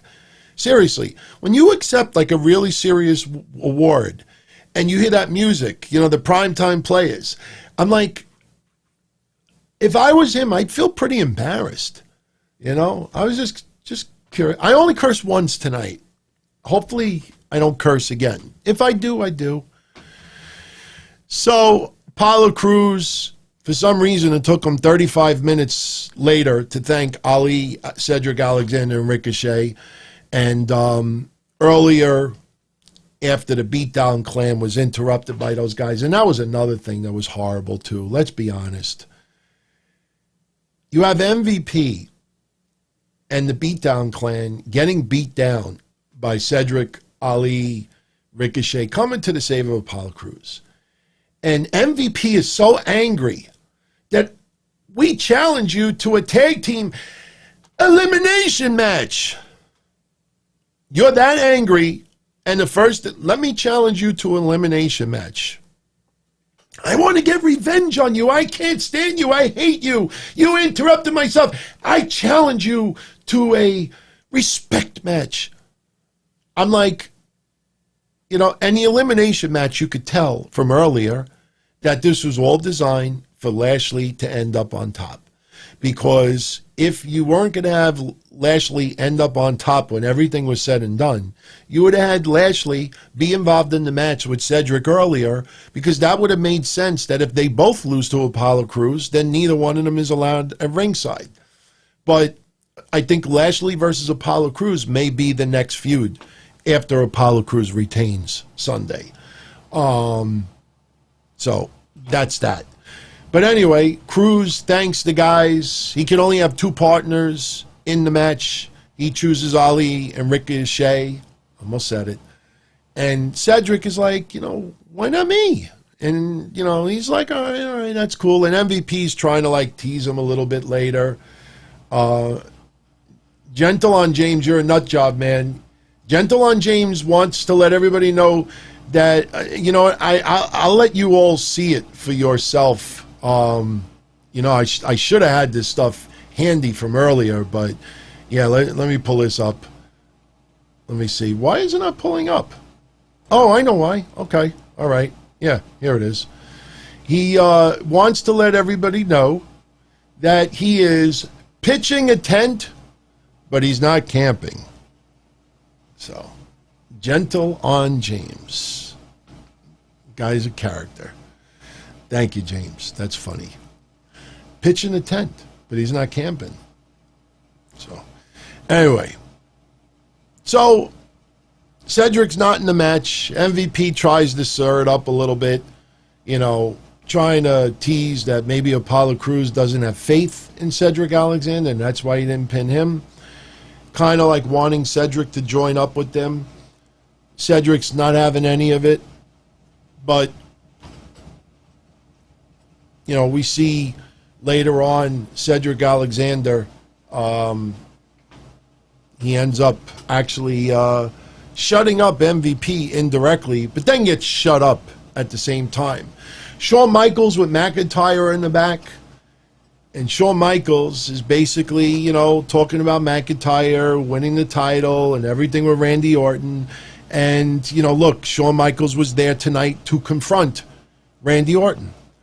But the minute Shawn Michaels, at his age, in storyline, at his age, Randy Orton punts this person. He punts this person. He punts this person. He punts this person. Every legend he punts. So Shawn Michaels, logic, whatever happens, stay in the back. So now you know that Shawn Michaels is going to get his butt kicked tonight by Randy Orton. Pretty much gave it away right there. Then you got the Iconics in the back. Like I said, Raw was sloppy tonight. Loads of... They're doing a better job of covering up the fact that there are less matches or less quality matches. Just because a match goes 10 minutes doesn't mean that it's very good. Asuka and Shayna Baszler versus Bayley and Sasha Banks was probably my favorite match of the entire night. But when we get to the elimination 6-man tag match, you know, that pretty much, that lasted 12 minutes. How did you like that match, everybody, when you break down who got pinned and where? But Iconics are in the back once again with the Riott Squad, Ruby Riott and Liv Morgan. And then we realized later on we're going to have a match between Peyton Royce and Ruby Riott. They're partners in each corner. And it was interesting. After they walk away, the Iconics look to the right and they see Shayna Baszler talking to Marina Shafir and Jessamine Duke. So now we're all thinking, okay, Raw Underground is going to be coming up very, very soon. So we're probably going to get them on Raw Underground. I don't mind it. Definitely curious to see where that goes. Obviously, if you know their background, that's not a bad thing. Problem is who you put them up against, you know. But anyway, Peyton Royce beats Ruby Riott. We had a little bit of, miscommunication outside the ring. Ruby Riott got pushed into Liv Morgan. Then she hit a spinning brainbuster, which is a very impressive move. After the match is over, you see Ruby and Liv kind of like talking to each other, like, I'm sorry. And the Iconics are just laughing at them. Then we go to commercial, uneventful. We have Raw Underground starts about 5 minutes before 10. Dolph Ziggler is there with Shane McMahon. Erik I think he might have beaten Cal Bloom again. Nobody had his name, but it looked like Cal Bloom. And I'll double check it. If it was somebody else, I'll correct it in the synopsis later. But again, I noticed right away, nobody around the ring with masks. Not one person. Maybe there was one, but, you don't go from half of the ringside area all wearing masks 2 weeks in a row. And then the third week, everybody just tossed the mask. Just think about that for a minute. Somebody in WWE said, this is primitive. This is old school UFC. This is Raw. This is underground. People underground don't wear masks. Just think of that logic in the world that we're currently in, especially Florida. I don't wish COVID on anybody, but they just had more positive test results. And you have everybody around ringside without a mask. What does that show? That depending on the storyline, nobody around has to be. Did everybody around ringside have a match tonight? No, they didn't. Why have the fans around ringside? Why are they wearing masks? They're further apart than the people at Raw Underground. Oh, I get it, because everybody at Raw Underground is supposed to be portrayed as fighters, waiting to get their opportunity. But fans, there you go again. Fans, you must wear a mask. But the fighters, we don't have to wear masks. Football players, we don't have to wear masks. Baseball players, we don't have to stay home. We can go to a party on a boat if we want to. Seriously. Think I'm kidding. And me, like I said, depending on where you are in the country, if COVID is not all that bad, that's different. But we're in Florida with WWE, and things have not been all that good over there. So Dolph Ziggler ends up fighting Erik after Erik beat somebody up, which may have been Cal Bloom. And then Ziggler, I tell you, man, my second favorite match of the night was Ziggler and Erik. Go back and watch that. That was actually not bad at all. It really was not. That was pretty decent. Dolph Ziggler getting the win, it's a change of pace. And by the way, just to let everybody know, I'm looking at the time and I'm shutting down the other computer. We're definitely not going to have time to take calls tonight. And I know a lot of you out there said hold off till Friday or maybe next week. Hell, maybe he'll do some after SummerSlam. I don't know. But when I am solo, I'll be able to take calls. So we'll do that probably on the next show. I don't know about Wednesday. But I tell you, man, it's a nice little change of pace for Ziggler. And I'm pretty proud to have been supportive of Raw Underground since week one. Went into it with an open mind. Couple of weeks later, I like what it's doing. I like that it's not over the top, it's not campy, and they're also incorporating wrestling in it as well. They're not trying to play it off. You know, that's the difference between Brawl for It All and this. Brawl for All, they were all trying to be boxers. You know, they weren't supposed to put wrestling moves, just boxers. And they were out of the element. Here, you can throw wrestling moves. And yes, I know shoot fighting, you do submission moves and some wrestling moves, but here, you know, you do wrestling moves, but more of just the dropping people, you know, submission moves, striking. I like it. I like it. So, I agree with you, Darren. Down with Raw Underground since day one. I like it. It rhymes. Down with Raw Underground. It's good. Can it be better? Absolutely. Ken Shamrock, I know he was trying to be snide on social media, but if I was Ken Shamrock, I probably would just shut up. Seriously. And I like Ken Shamrock. But the Raw Underground is going, to me, 1,000 times better than Retribution. And don't forget what I said earlier. Them going to the Amway Center is really going to put a dent, a kink in the whole storyline with Retribution, because they're not going to start vandalizing and destroying that building. And when you realize the depth of this set, you know, it's, you know, this is going to be a challenge. It's going to be a challenge. So anyway, Rey Mysterio and Dominic in the ring. Rey talking about his injury, you know, feeling bad what happened to Dominic the week before. He should have been there for his son. He's going to be at his son's side at SummerSlam. And, you know, once again, there's a lot of people thinking that we might see a swerve. I don't think so, to be honest with you. You know, they're having a match. Dominic just got his butt whooped from Seth Rollins. Yeah, he may join up with Seth later on, but he's got to get a little bit of a receipt on Seth Rollins. I mean, when I do Friday, I'll tell you what I think is going to happen in that match. But, you know, Dominic definitely has to get some physical revenge on Seth Rollins. You know, you change this direction of the storyline down the line, but not now.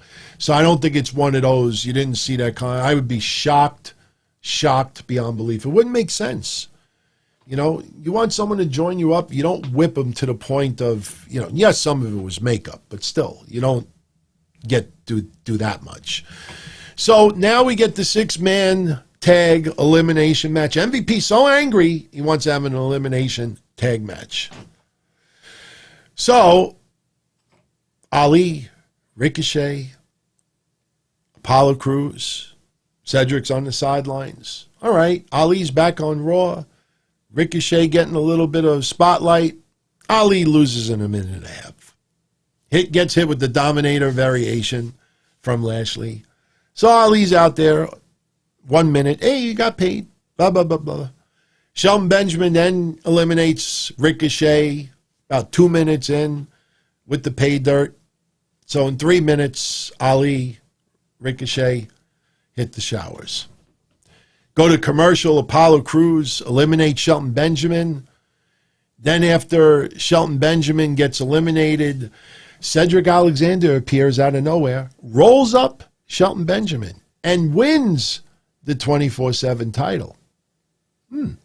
So Shelton Benjamin now loses the title. Cedric is the champion, and basically to indirectly show MVP, like, I'm good by myself. I just won a 24/7 title. Relax.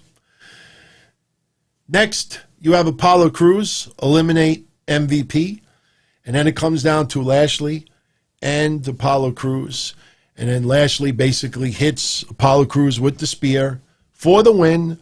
So Lashley is your survivor.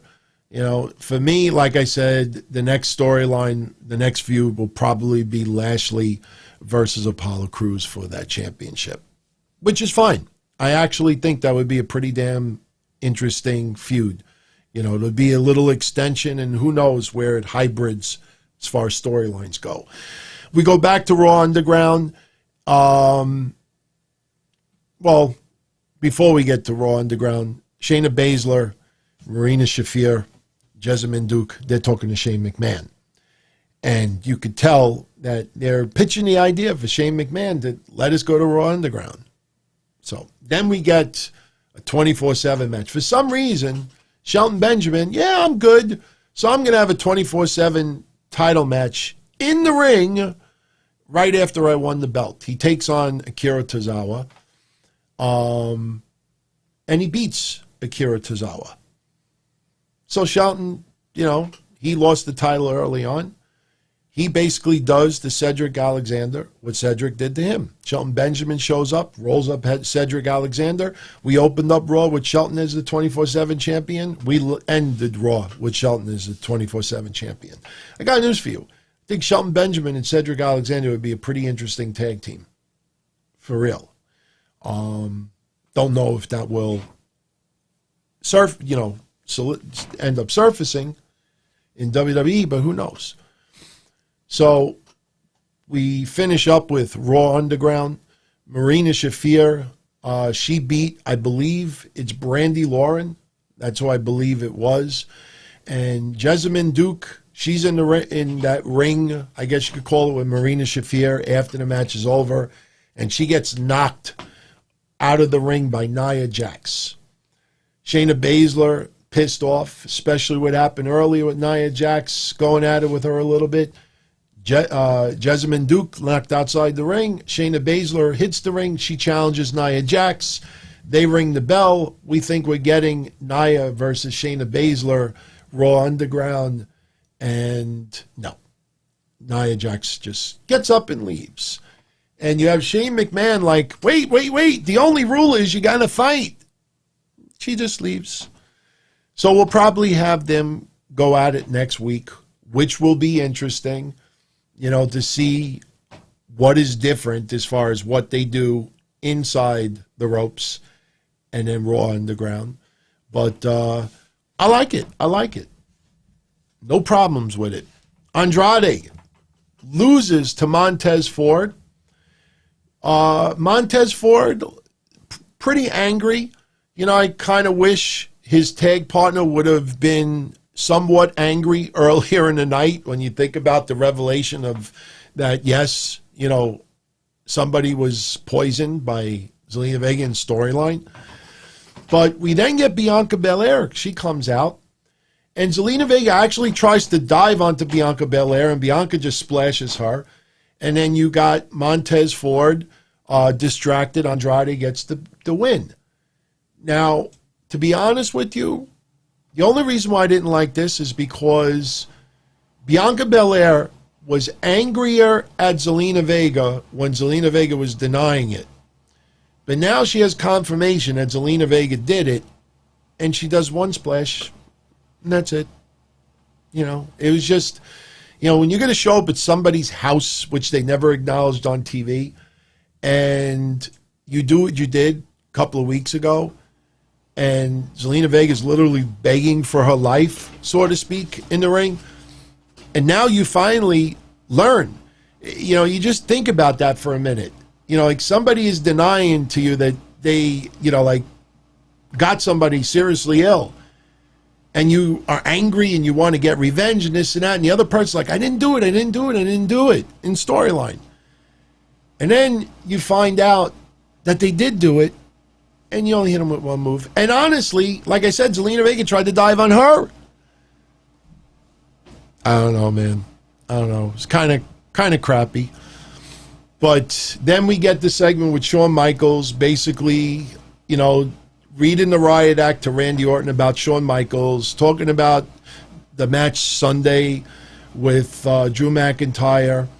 And again, you knew that Shawn Michaels was going to get his butt kicked when the minute he told Drew McIntyre, stay in the back.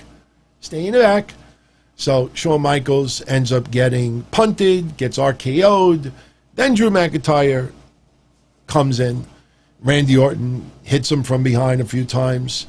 And you had the commentators with the cheesy, he didn't see it coming. Randy with the RKO, he didn't see it coming. Do you remember do you remember me about a month ago when I said that when Randy first hit the RKO out of nowhere to Drew McIntyre, and I said, they kept emphasizing that he hit it, out of nowhere. And yes, whenever Randy Orton does it, it's out of nowhere, but they really overdid it. And I said, I could picture at SummerSlam, Drew McIntyre cutting the promo the next day. You got the RKO out of nowhere. The Claymore out of nowhere. The Claymore. My Claymore out of nowhere. I'm telling you, Claymore out of nowhere. That's what's going to happen Monday. Drew McIntyre is going to go on the mic and say, you didn't see it coming, Randy. Claymore kick out of nowhere. Drew McIntyre is retaining. That's my early prediction. Maybe it changes by Friday. But, yeah, it was 4 weeks ago. Thank you, Darren. Yeah, 4 weeks ago.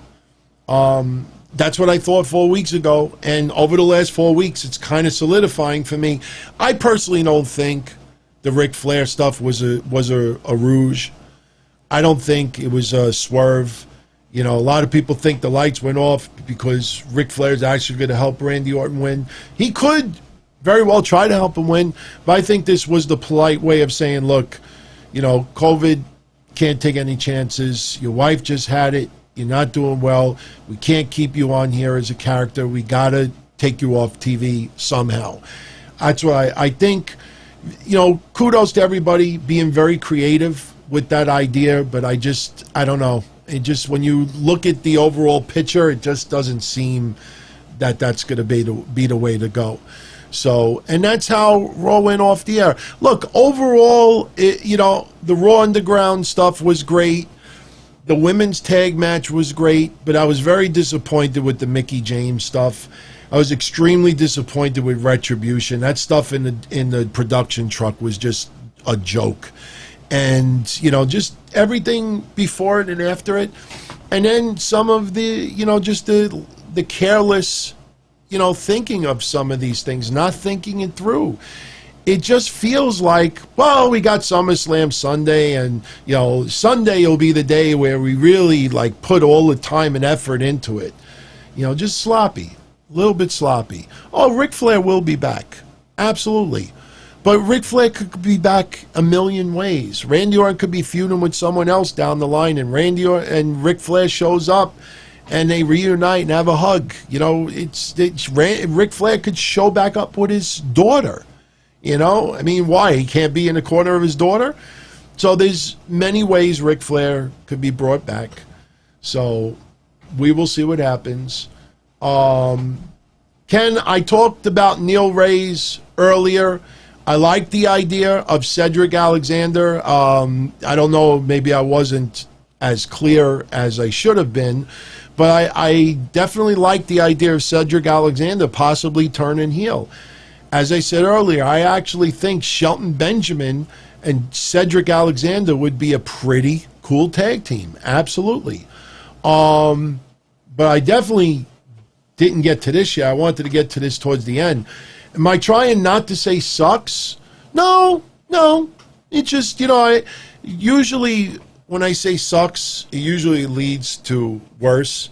It's almost like when you hear they say on the news, people that start smoking weed, usually it's a gateway drug to something else. And then if I start with one word, I start with another word, and eventually the vulgarity. Like I said, look, I could curse all night long if I want. But, the fact of the matter is, and thank you, good fella. Thank you for the kind words. I appreciate that. Thank you. And also, Markel World, thank you as well, really. And A. Espinosa, yeah, we're going to shake it up.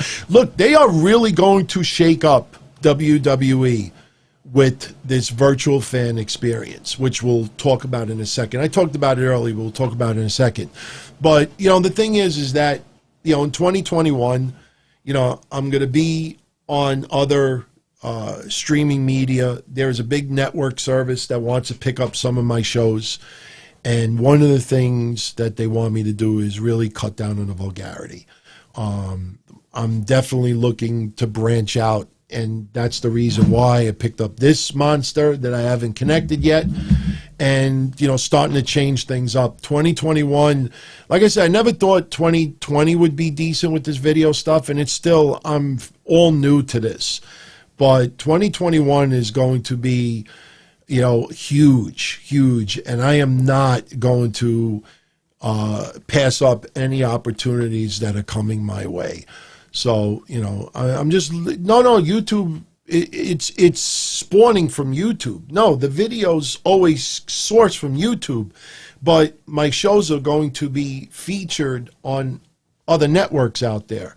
That's why if you go online, all my archive of all my shows are gone, with the exception of the last 2 years, because a certain network wants to like host all the archives. I might put them on Patreon as well. And this show on Mondays is being pulled from Pandora for a few reasons. So, you know, there's going to be some changes, without a doubt. But one thing is for certain, it's changes for the good. It's not screwing anybody over. It's not shows, you know, going bad. It's just going further. I'm already on Spotify, Metallica. I've been on Spotify for a long time. But there's a couple other places that, you know, some people are really lobbying for me to get on. And, you know, in the past I would be like, no, I'm kind of happy the way it is and this and that. Now, yeah, no, that content on Stitcher will be gone. In fact, it may already be gone. It should be gone any day now. That stuff's being pulled as well. Not trying to spite anybody, but, you know, I'm working out deals, so for yours truly. So, but anyway, I gotta mention this. You know, over the years when I've talked about, you know, people in the Northeast that I've watched wrestle, and I've always said that I wish the Dirty Rotten Scoundrels would have gotten even a shot in TNA. I've talked about some wrestlers that I would have loved to see go to WWE or have like a big stint in NWA TNA. Kevin Matthews is a name that I've always brought up. Like I said, DRS, Christopher Street Connection. I wish they would have started their careers a little bit later if they were a little bit younger. But one guy that I always thought would have gotten a stint at minimum in NWA TNA, and I think he only may have had one match in 2003. And if you're not aware of it already, Xavier passed away. Now, this is not Xavier Woods, you know, once again. You know, his real name is John Bedoya, 43 years old. You know, a lot of you know him from Ring of Honor. He was their second ever champion. I think Low-Key was the first. He might have been the second. He had some amazing rivalries over the years. You know, recent years, he hasn't wrestled as much. You know, he did a reunion show not too long ago. He was going to do some with ICW. I think he was going to do some with Ring of Honor. Now, a lot of you are asking and been asking me, what is the cause of death? I am not going to be speculating. I talked to a few people here in the Northeast, just in conversation, like, what happened? 43 years old. You know, and it's not just him being only 43. This guy is a physical specimen. This guy is one of the most in-shape people, and this just threw people for a loop. Now, of course, I didn't expect WWE to show any banner, but if you go around the wrestling world, you will see loads of people in wrestling paying tributes to him. I mean, some people that you would never even expect. And I'll tell you, I don't like rating tributes that people post, but the one that I really put a smile to my face was Missy Hyatt's, because Missy Hyatt is a generation technically before Xavier, close to it. And she brought up Xavier, the SATs, Homicide, and, you know, she was around USA Pro Wrestling and ICW back in the day. I worked shows that he was on. There's a couple of cards out there that he wrestled for USA Pro that I actually managed on. The guy, I didn't know him very well, met him many times over the years. I will tell you, And I'm not just saying it because he passed, but one of the classiest, nicest people, quiet, just down to earth, friendly, latter years, proud parent. There's nobody, even before he passed. Do you know of anybody throwing shade Xavier's way? None. Zero. There were a lot of people very envious of Xavier, a lot of people jealous of the spot that he was in, but he earned it. That guy, like I said, a lot of you out there will know him from Ring of Honor. But if you want to treat yourself and see a ton of matches that you've never seen before, seek out the work he did for ICW and USA Pro Wrestling, UXW, because I was spoiled. Going back to the early 2000s, I was spoiled watching almost Xavier's entire wrestling career because he wrestled mostly in the Northeast. I saw him in Jersey All-Pro, saw him occasionally in Ring of Honor. I never really went to many Ring of Honor shows, but Jersey All-Pro, USA Pro, ICW, other indie feds as well. Xavier, Gary, yes, I agree with you. Xavier low-key is one of the greatest ladder matches on the indie circuit ever. Funny thing now is with him passing, you'll have 100,000 people in the Northeast said that they were there, to see it. But you know what? If you're going to tout that, that's a pretty damn good match to tout. This guy, I'm not paying tribute and hyping him up because he died suddenly at a very young age. But he was that damn good, for real. A lot of you out there may have never seen an Xavier match in your lifetime. But this is a guy, like I said, I think he only had one match in TNA. And when you see even his work in Ring of Honor, you'll say to yourself, how is it that this guy didn't show up in other places?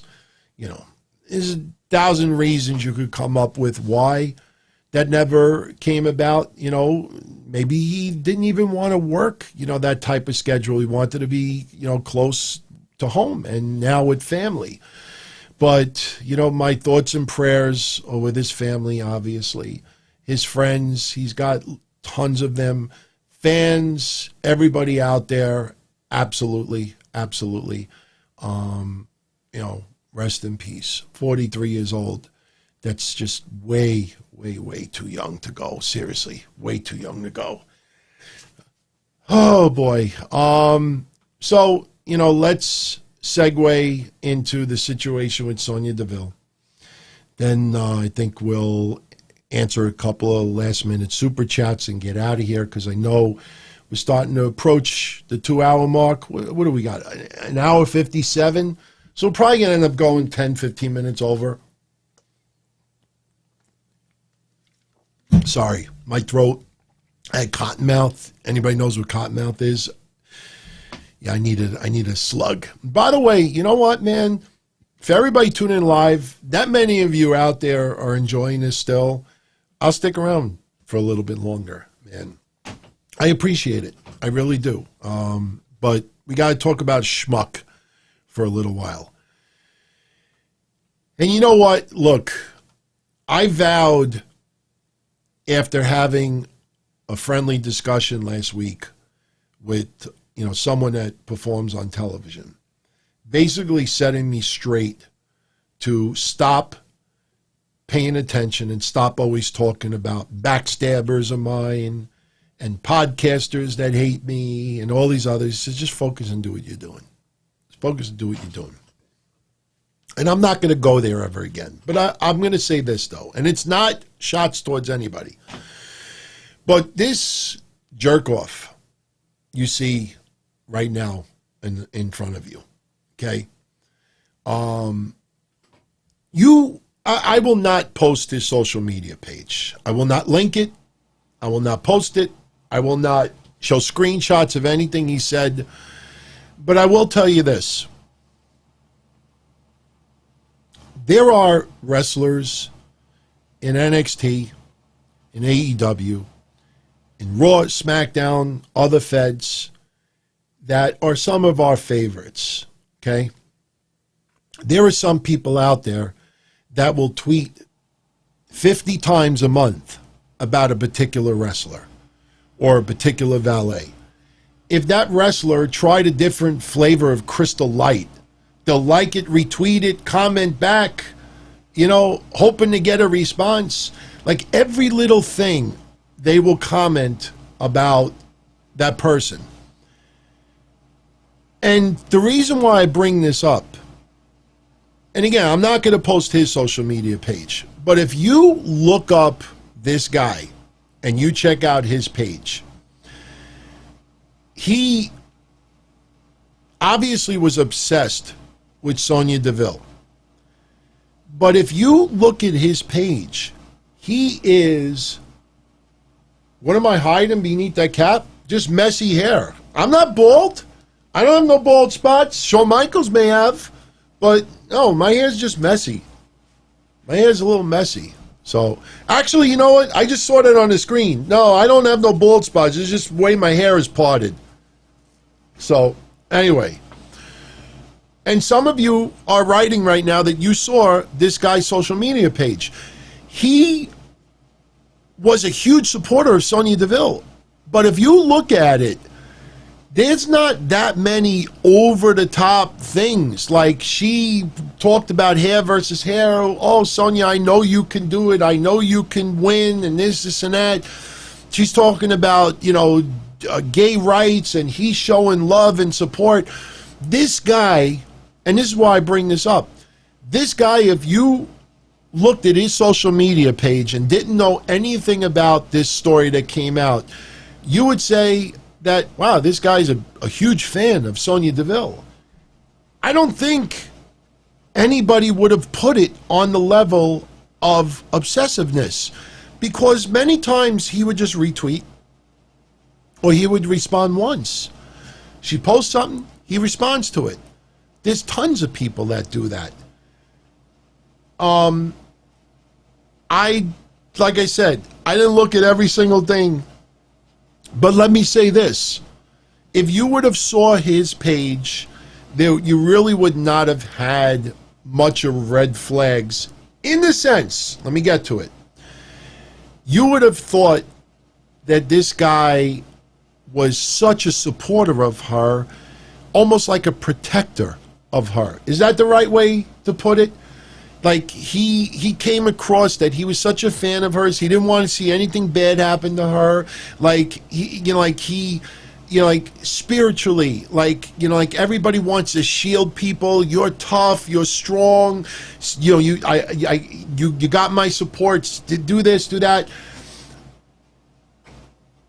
This guy went from a social media page of retweeting Sonya's stuff, showing support for her, you know, sticking up for her, you know, when other people said stuff, you know, retweeting her stuff, talking about everything in positive to her, and to show his appreciation of how much he cares about her, he shows up at her house with, I have it in front of me, he had a knife, mace, plastic zip ties, you know, zip ties so you can't break free, duct tape, and he was going to kidnap her. He broke into her house at like 2:45 in the morning. By the way, this guy lives, is it North Carolina or South Carolina? This guy lives, hold on, I'm looking it up. He has South Carolina plates. He planned this for 8 months, everybody. You look at his stuff for the last 8 months, and you see this guy have all this support for Sonya DeVille. And in the meantime, as he's tweeting his support, he's on Home Depot buying a knife, buying zip ties, duct tape, and wants to kidnap her. I guarantee you, if you looked at his social media, you would have thought that this was maybe a little bit of an obsessed fan, but at minimum or at maximum, maybe he blows a couple of $100 and gets a cameo video from her. You would never in a million years ever expect this person to knife, duct tape, zip ties, break into her house, and actually stood in the house because he thought that they were hiding upstairs. She was in the house with someone else. We're not speculating who it is. This is why, like I said, some of the nicest people online, some of the people who are big supporters, are the biggest loonies in this world. Just because someone has a nice face or tweet support or looks good or sounds good doesn't mean that that person is straight up. I guarantee you, if you would have saw this person's page and I said, yeah, that guy is going to show up at Sonya DeVille's house, break into her house, and basically go up to her with a knife and mace in his hand. She runs. He thinks they ran upstairs. They ran in a car, her and someone else, and they sped away and called 911, which is the truth. They're all, Pat's telling me, lock my doors tonight. I got a lot of fans too. I'm telling you, a lot of you don't know that story about that guy. I don't want to mention his name, but some of you already know his name. He's dead now. But back in the hotline days, I brought it up a few times, and it was very disturbing. You know, me, go figure, I get a 400-pound man that wants to, give it to me. Give it to me, baby. It gets scary when you get phone calls after phone calls after phone calls after phone calls, 4 o'clock in the morning, 5 o'clock in the morning. Look, don't call me anymore. Bring a ring. Oh, I just called to just say I'm sorry. I know it sounds reminiscent to when Captain Ivan with Nicole Bass, but my point is that, a social media page, a voice, you never know what's going on behind the scenes. And like I say, too, I didn't tweet about this prick once. I hope he rots in jail. He's still in jail with no bail. I know that rhymes. But I know he's still in jail with no bail, not just because of the accusations, but apparently this guy has no fundage pretty much at all. So this guy is facing some major charges. The only thing you got to worry about is it's Florida. And Florida kind of sucks with their legal system. So who knows what kind of jail time. Look at that guy, the piss shit milk guy. Yes, I cursed for a second time. Look at that guy. How many times WWE has order of protections against that guy? That guy's been shot. Actually shot. Bang, bang. By police a couple of years ago. And he still keeps showing up at the Performance Center. And I told all of you, I don't want to be right on this one. That's going to end in tragedy. He's either going to blow some people away, or he's going to go up to somebody at WWE and say, remember this. This is what you did to me. And he's going to blow his own brains out. I'm telling you, that's going to end in massive tragedy. So you got someone like this. And by the way, his name is Philip Thomas. I would have popped if the middle name was M. Michael. I would have popped if Miami Vice would have arrested him, but I think it was the Hillsborough Sheriff or something. Because Miami Vice, Philip Michael Thomas. But his name is Philip Thomas, 24 years old. His official charges are, let's see, I got it here. He is officially charged with, let's pull it up. Here we go.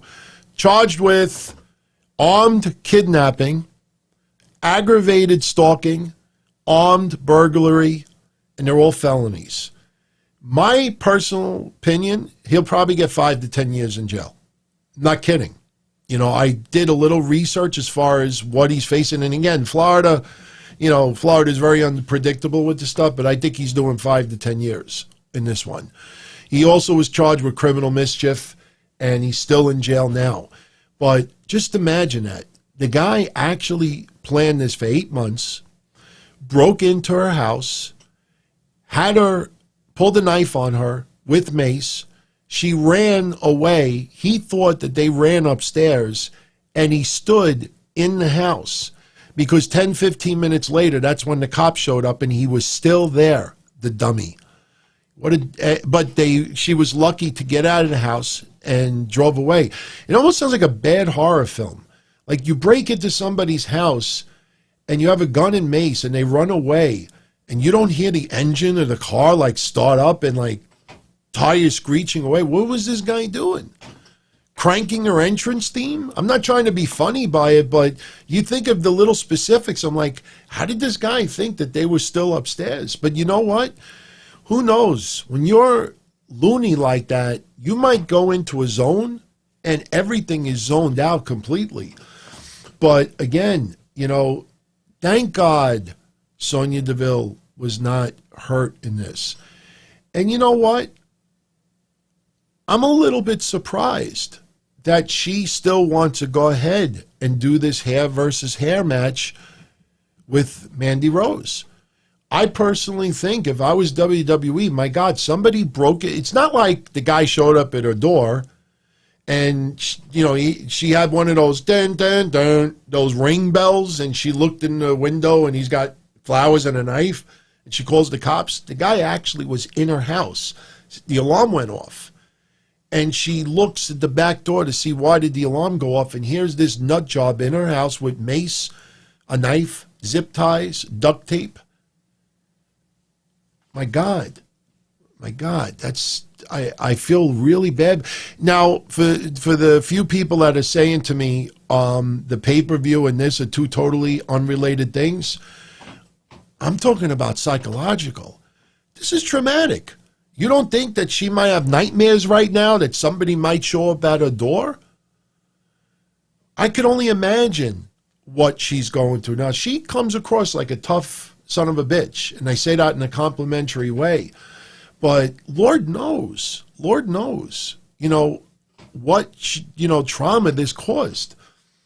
You know, interesting enough, see, like for me, like I almost feel like I got to work through tragedies, or I got to work or keep my mind off of things that are bad. You know, it just drives me nuts, and I try to instill that on people that I know. So maybe her wrestling and doing this might be the best medicine for her at this moment.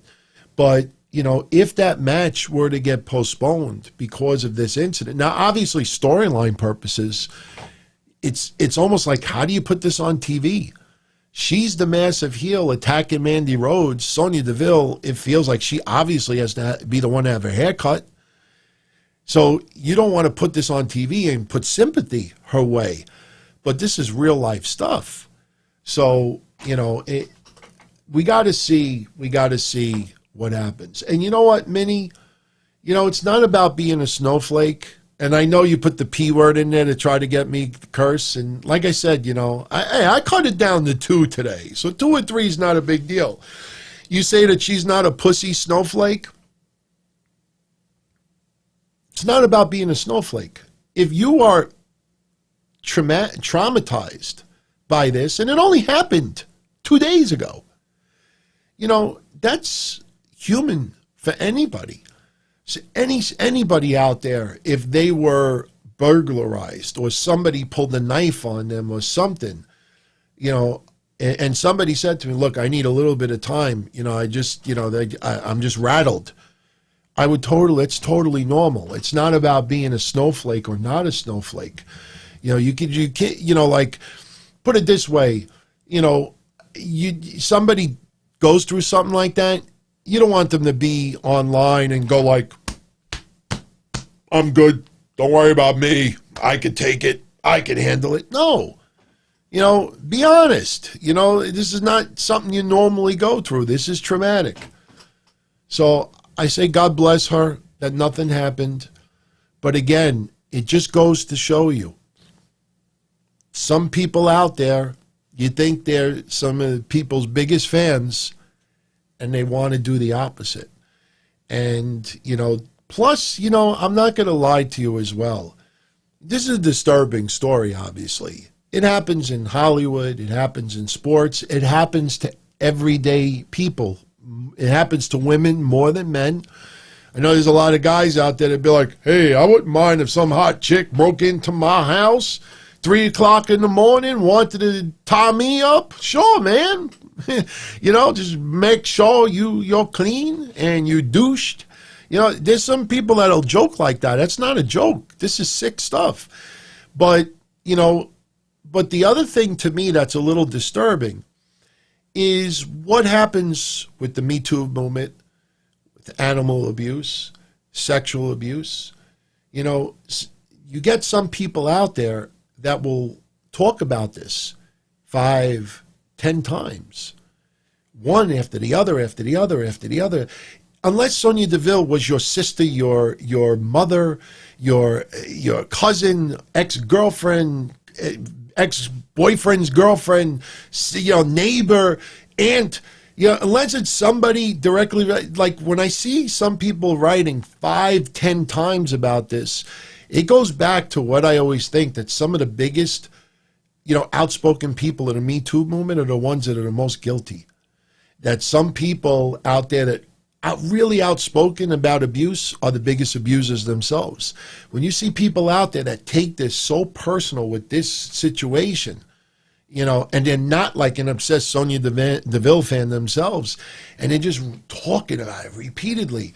You know, it just, I think of Me Too and all these other things. I'm like, man, for some people to be that outspoken about this one incident, you know, there's some sick puppies out there, man. And look, mental illness is no joke, you know, because this guy obviously is mentally ill. You could go with the simple phrase like, well, anybody that would break into somebody's house with a knife, mace, duct tape, zip ties has to be mentally ill. You know, you show sympathy on this guy because he's sick. I'll tell you the truth, man. I would not be surprised if later down the line Sonya Deville says something like, you know, I feel bad for the guy because the guy's mentally ill and this and that. And although that is an honorable thing to say, you know, that's not something, you know, you probably would want to say publicly. Just to me, somebody does some sick shit to me, you know, you'll never see me on go public and be like, you know, I feel bad for that person because deep down inside, you know, they probably didn't want to do that, but they just haven't. I'd be like, no, man, you're a sick son of a bitch. Sick son of a bitch. That guy's sick. I hope he goes to jail 5 to 10 years minimum. Order of protection is obviously already done. And you don't ever want to see stories like that. And like I said, you go on TV, every so often you hear things like this happen to everyday people. So thank God she's okay. Thank God nothing happened. But again, man, the thing that creeped me out is the fact that I'm looking at his social media and I'm seeing his post and I'm saying to myself, wow, I know people that follow AEW and NXT and some others that write even more than this. And I'm like, as I'm looking at his social media, I'm reading the article and I'm saying, it doesn't make sense. I see this. And meanwhile, he wants to do her in. Crazy shit, man. Crazy shit. Mortalic, I agree with you, man. In the court of law of Don Tony, I would have him in jail for 20 years. You know, but 5 to 10 years is and you know what's sick? Like I said, Florida's weird state, man. You know, anybody long time listener or viewer of my stuff, I've talked about Florida many times over the years. They're not the best, you know, place for like big law and order and just jurisdiction, like really enforcing some of these really outrageous laws. So, but anyway, we'll see what happens. As soon as we get an update, we'll definitely post it and let everybody know. You know, before we go, I have like 1 or 2 more things to get into. I just wanted to shout out our new and returning patrons, Ian Mitchell, Martin Miller, and Mike. And we have a new associate producer that I'd love for everybody to check out. His name is Timothy Michael Thayer, Thayer. In fact, I am going to pause this, and I want to put up his Facebook because he'll pop up right now. He's a musical artist, but he also does a lot of cover work. He's a cover artist, and he's a musician. I went on his Facebook, and I swear to God, I'm not just blowing smoke. Go check out his Facebook because he is uber talented. Go check him out. Interesting enough, for some reason, all the other associate producers are not popping up, but that's okay. Well, we'll put in the others in a minute, but no, he's actually really talented. So I definitely want everybody out there to go check out his Facebook page, and he's got a pretty damn cool page out there. And shout out to everybody as well. For our patrons, Tuesday night, Kev Castle will be doing his Castle Chronicles, his solo show, so you may want to check that out. I will be back here Wednesday for Wednesday Night Don-O-Mite, and Friday I'll be back here for the Don Tony show, and we'll see about doing the calls and everything. Now, as far as Thunderdome, I already talked about this on Friday a little bit. We didn't know it was Thunderdome on Friday, but we know that it was going to be virtual fans. We knew about the big LED boards. I brought up, I think it was like 2,500 square feet of LED boards. But, the number that's being thrown around, and I don't know how accurate this is, but I know a lot of people that don't know each other are also throwing the same number around, and it's not because of cutting and pasting. 1,000. A lot of people are throwing around 1,000 fans on these LED screens. They're obviously not going to have crazy numbers. It would be very hard to maintain.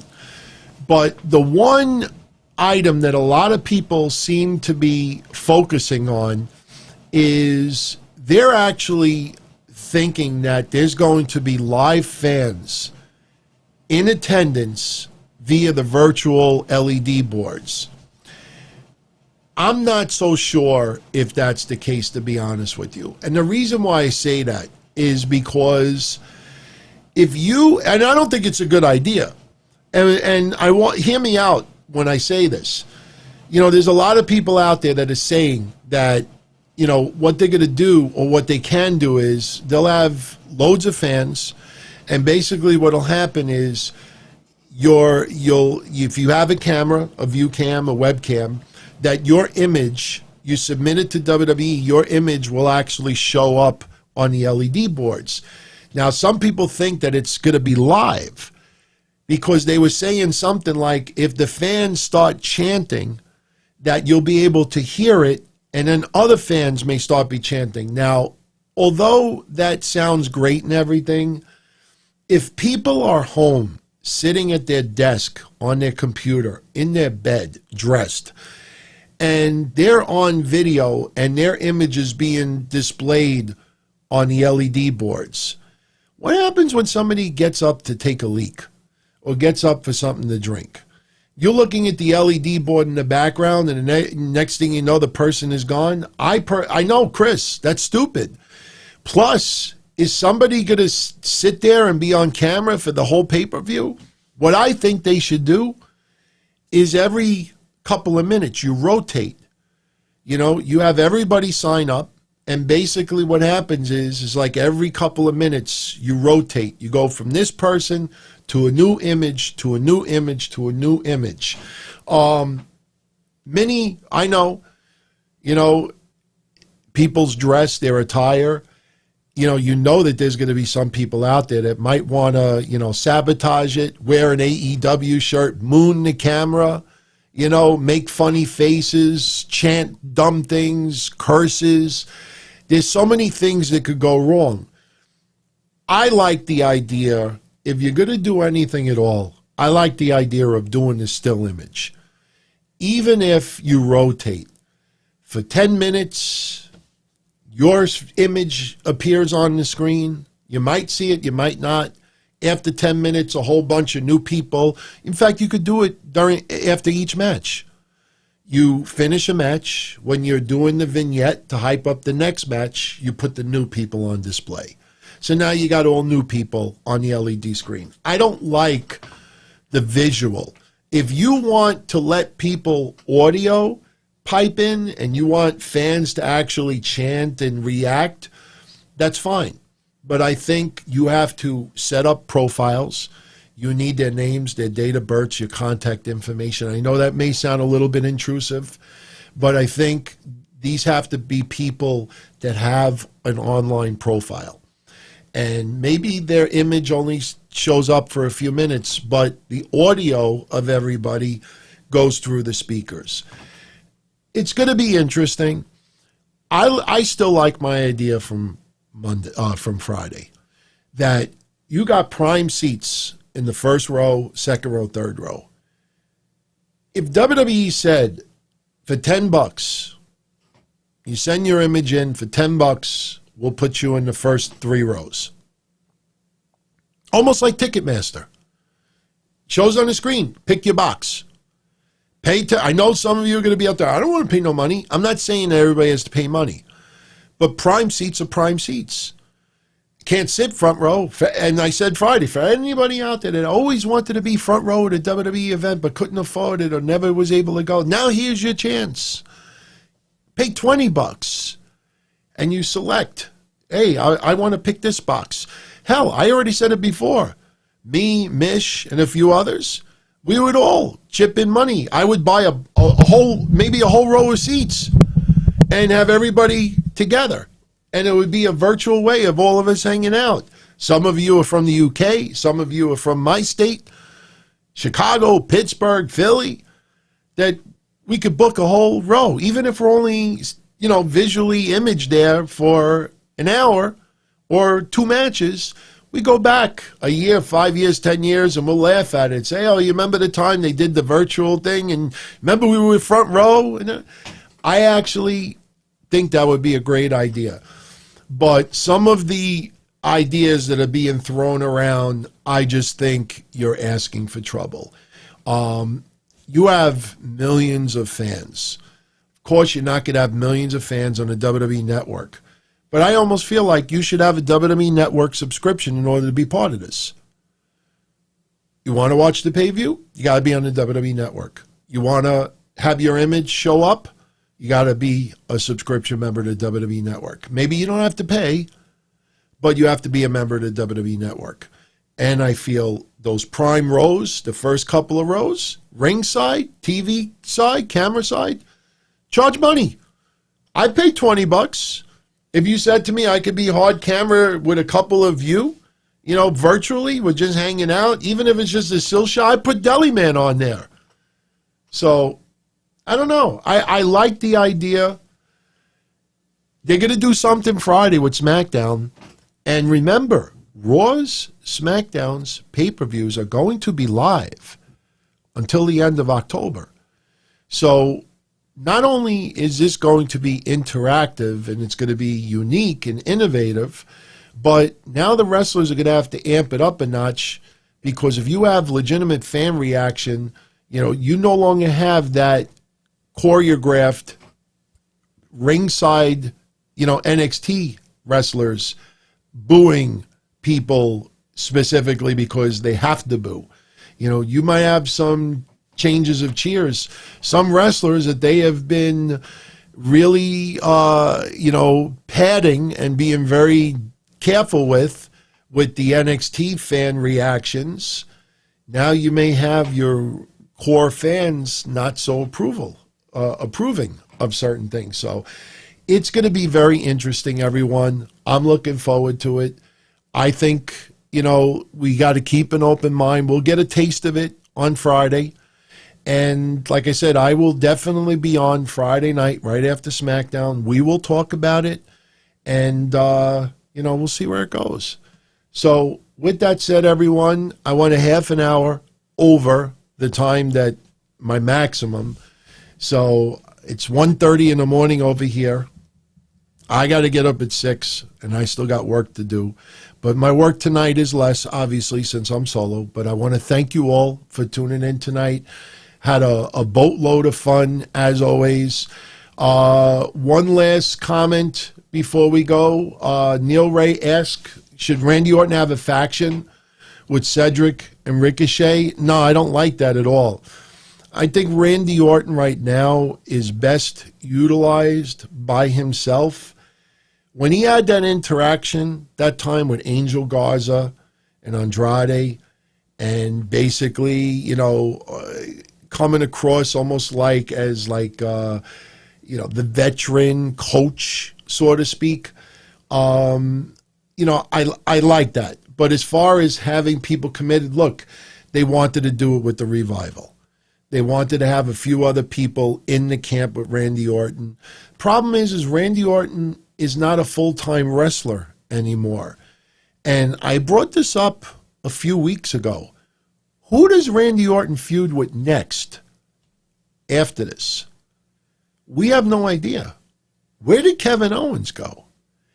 So we really don't know.